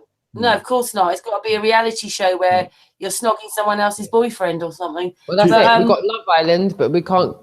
They can't give us a proper visual of Earth spinning on its axis, but we can watch people humping under covers and people tune into that. That's why I said it outside down the street. People want to talk about I'm a celebrity, get me out of here, Love Island and all that.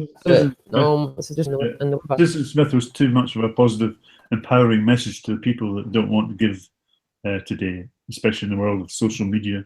So that they have to discourage that. So that's why I think that TV program will never get past the. You know, the really sad thing is that people today, not us, out there, the living dead, they think they're free. They think they live in a democracy.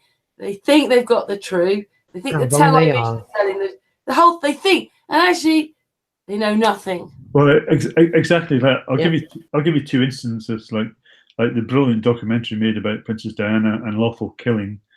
Now the Queen got that banned in this country, so we weren't allowed to watch that. And also the Jerry McCann case in Portugal. The police officer that was taken off that case because he was accusing those. Yeah, and guess what? He was telling the truth.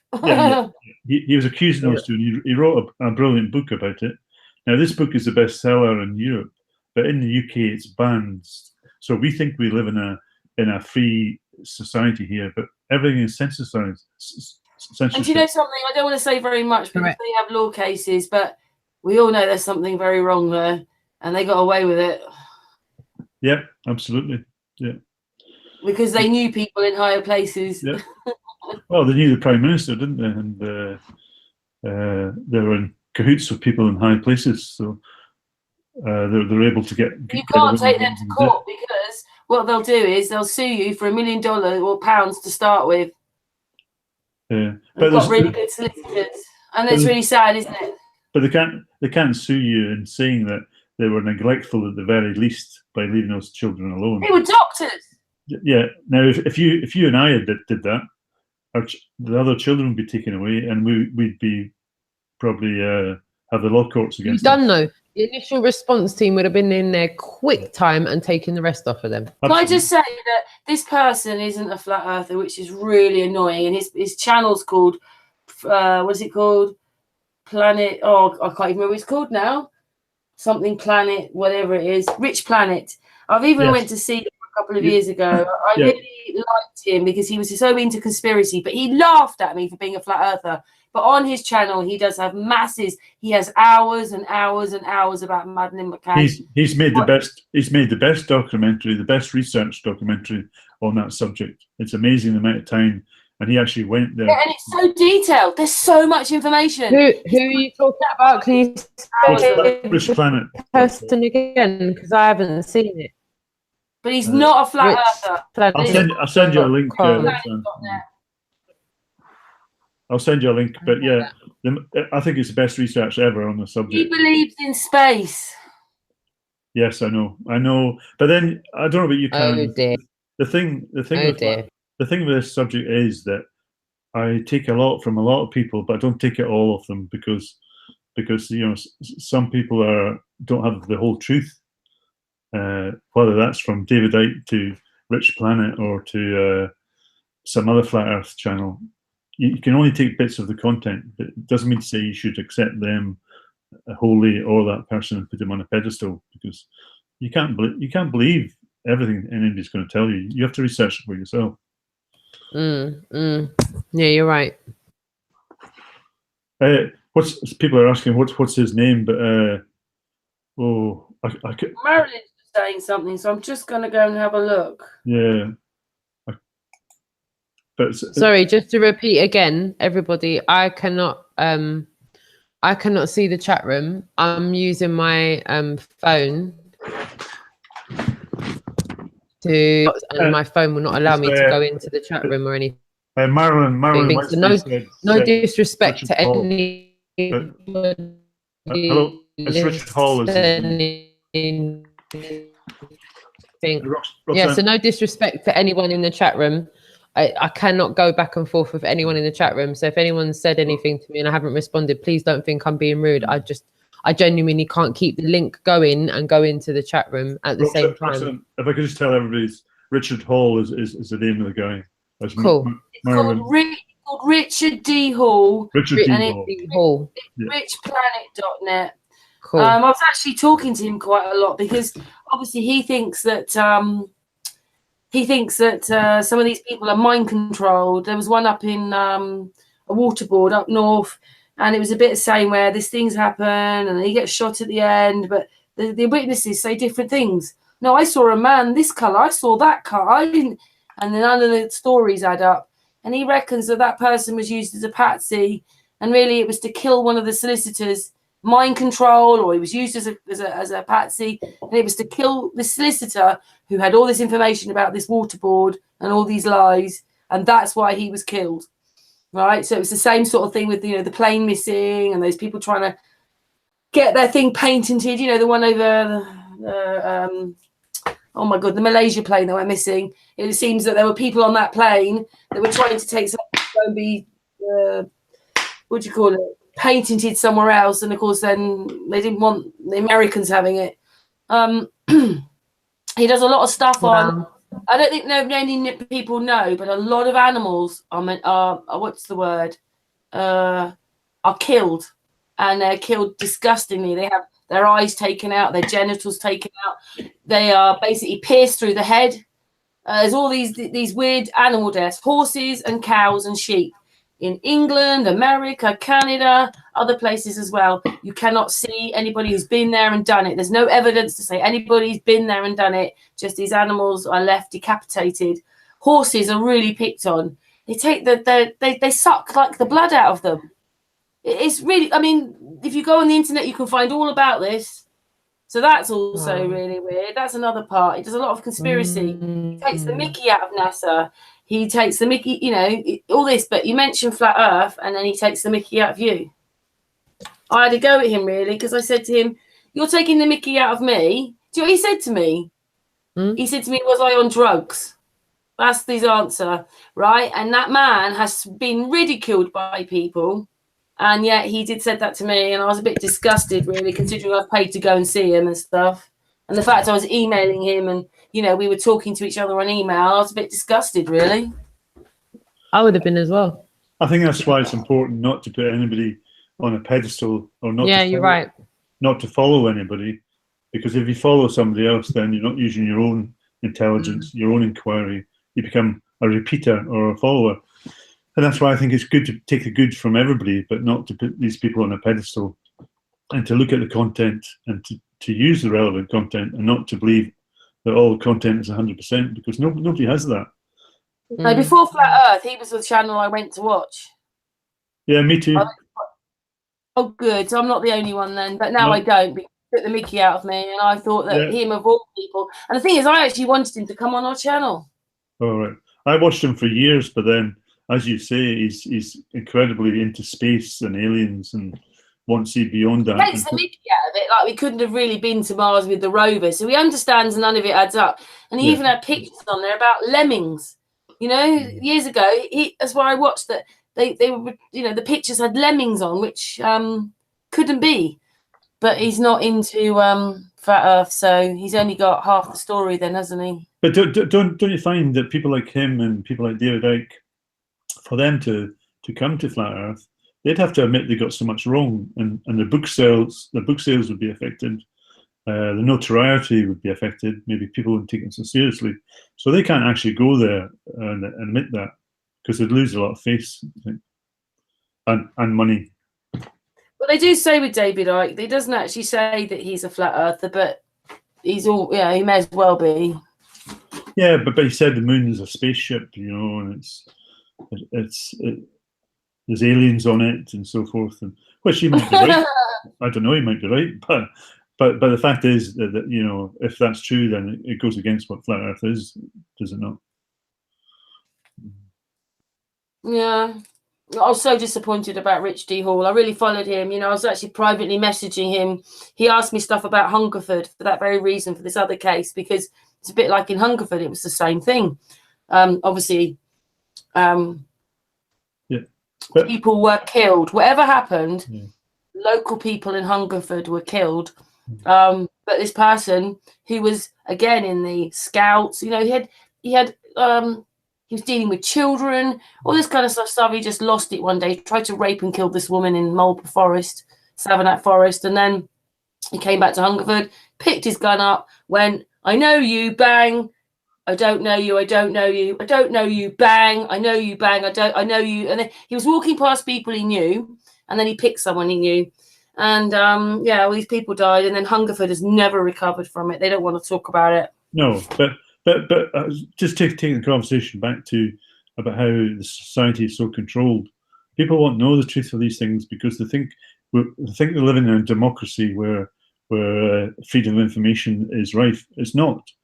Freedom of information is not rife. There's so much suppressed books, suppressed information that we don't even hear about, especially to do with medicine and cures.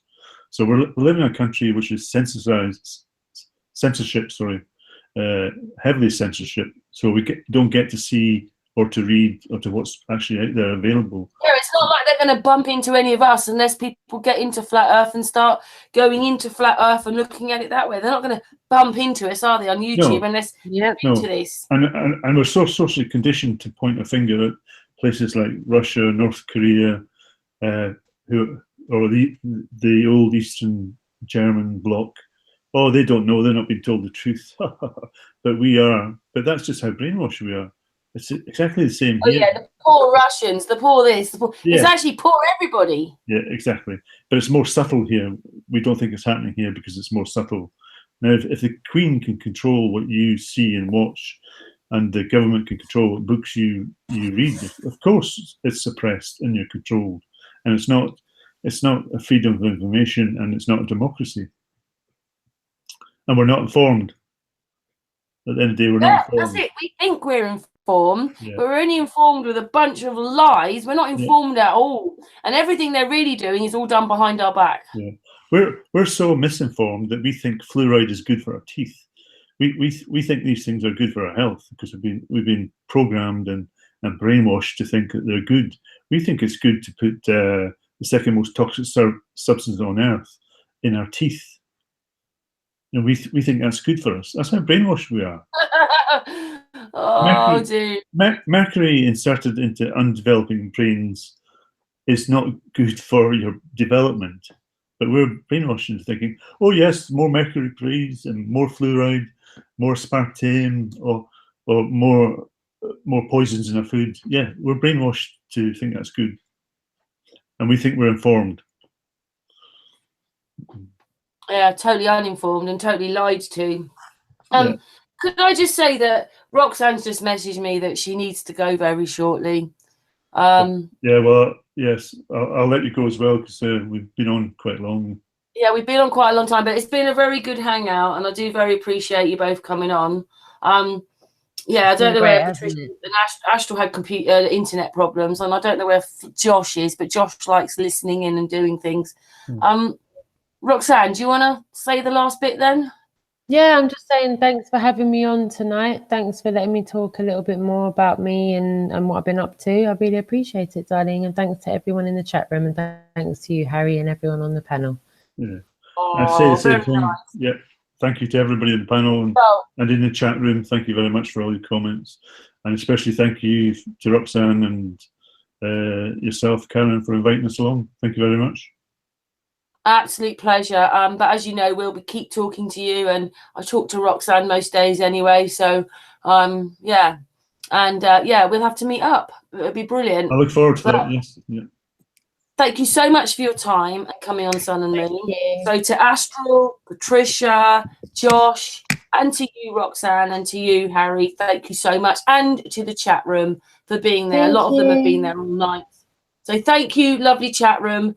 And can we just say goodbye off air? So I'll say goodbye on air, but we'll just say goodbye to each other off air. I'm struggling with my hotspot, Karen, so I'm trying to hold on.